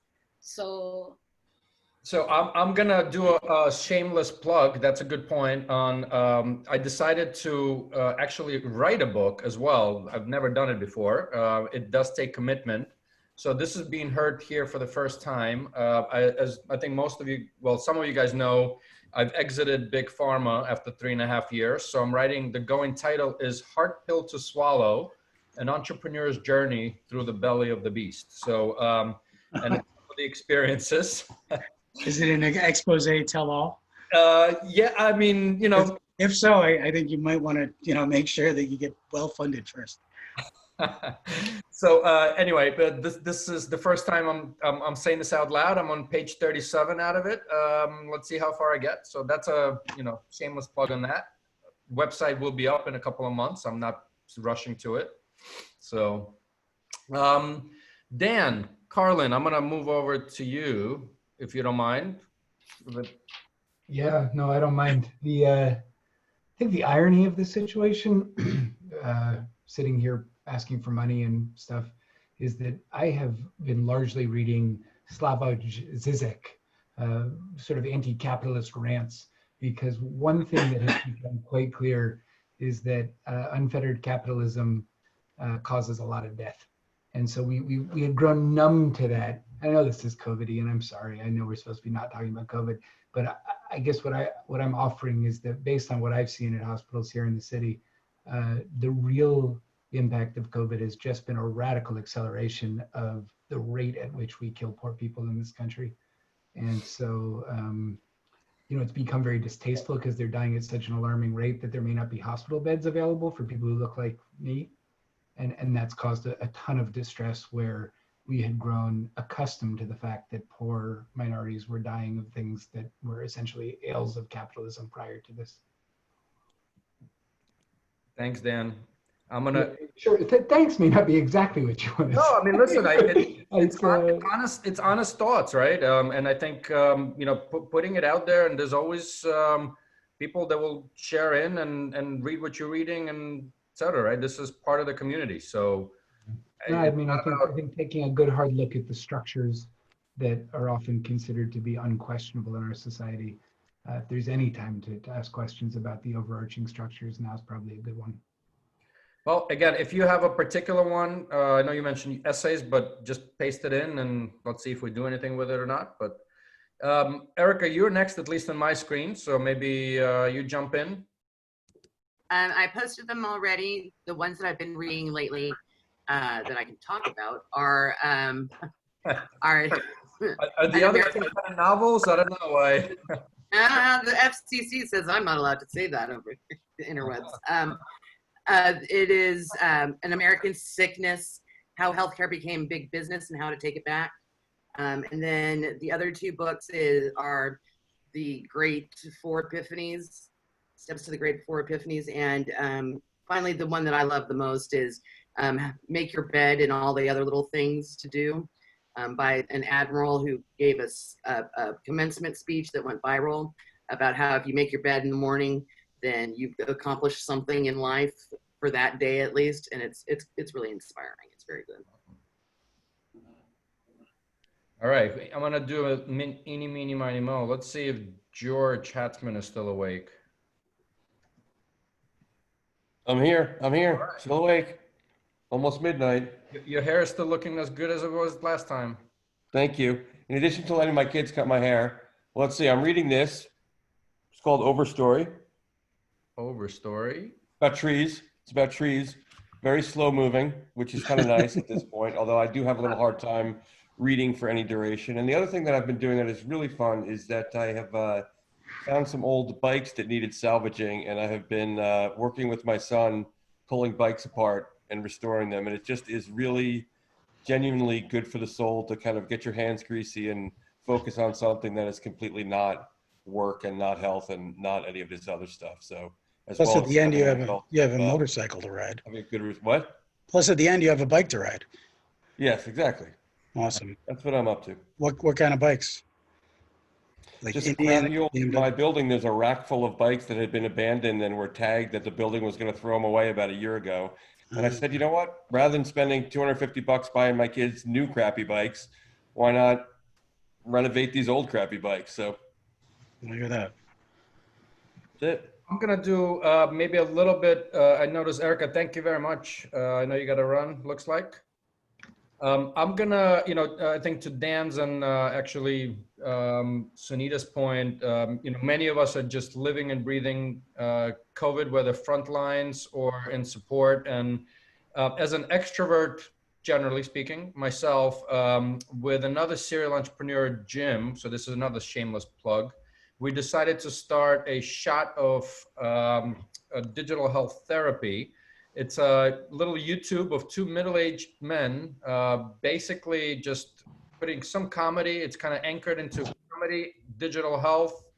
And we just started that episode 1 we just had. So I'm gonna post it in their YouTube channel. Critical comments, and actually Jim, who is my co-host partner, his wife said that it was meticulously unproduced, which what we loved about it, because we're just shooting the shit about this stuff. So that's my shameless plug. It's number 2 today. I'm going crazy. I see Alex is already pouring liquor. Didn't you say we're supposed to do a shot? Oh, a shot. Did you say shot? Yeah, okay. Somebody said shot. I'm gonna follow the lead then. Hold on. Okay. So as if anybody was watching my feed before, as you can see, I'm a total bibliophile, and Pat and I have a little library here. Not that Pat lives here, but Pat works out of here when I don't have COVID. And he actually brought in a bunch of books the other day. I have not read all of them yet, but some of them were the books that we read when we were trying to become venture capitalists, because I'm a scientist, right? So, most of these books are, medical physiology and shit like that. But anyway, so Pat brought in some of these books, and Pat actually read them. Well, there's always Roald Dahl, but so Pat, you want to talk about fucking history? It's very funny. Great book. Just a book about like little tidbits of history about where like common phrases came from, or just like funny stories that have happened. Yes. We also, of course, have starting our own venture fund. Yep. Breaking into VC. Now, of course, we started in 2017, but so these are just some of the books that we read. Venture capital deal terms. Oh yes, term sheets and valuations. Very good. Although I would say in real life. Although I would say my favorite book in this stack is this Eli Goldratt. If you have not read The Goal by Eli Goldratt, you definitely should. Understanding constraints in your world and what how to make things actually happen. And I will say that the no assholes rule definitely influenced a lot of our behavior, and it's also a mantra we have with respect to the startups we work with. So yeah, we follow that methodology religiously. We think that our startup CEOs is like a network of mensches, people who we just great people doing great things. And that's why Eugene is the latest deal we signed, because he's a mensch. And I did not ask him to talk about books. He probably didn't even know that I read, but yes, like my brother. I honestly thought you just tweet or read tweets only. Yeah, it's true. I don't read. And I am working on a book as well, which many of you know about, but I'm not even going to mention the title here. But the alternate title is an autobiography who hasn't done anything particularly interesting yet and perhaps never will. But that was the working title when I started it. It's not that anymore. Anyways. Just FYI, Alex, I've seen over the last 5 minutes since you came back, people started dropping. I don't know what happens. I guess they don't want to know who won. Yeah, well, that's why I'm saying, like, I think people actually want to know. Okay, so if you guys are ready for that, we can do that. Yes. Drum roll, drum roll. Yeah, drum roll. Okay, first I'm going to start out by saying you all won because the scores are very close, and honestly, it's an amazing field. And I would say that there's like a number of crowd favorites because there's a number of teams that are about the same. But we're going to say Phenomics and Elemento tied for what we call the crowd favorites. People that are, really doing it and are significantly higher than the next lower one. Although I will say that Emanate is a very close runner-up to the crowd favorite. So those are your top, your 3, 4, and 5th positions. So great job, guys. Really, proud and happy to have brought you guys through this process, and we look forward to bringing you guys into the due diligence process and working with you. The second place team, really something near and dear to my heart as a diabetic, and I think we'll probably need this at some point, was a MedSys. So Jeff, you guys did a fantastic job. So you guys got that in place. We'll be sending your due diligence docs to you. And drum roll, please, for the number 1 team, which I think we're all very excited about it.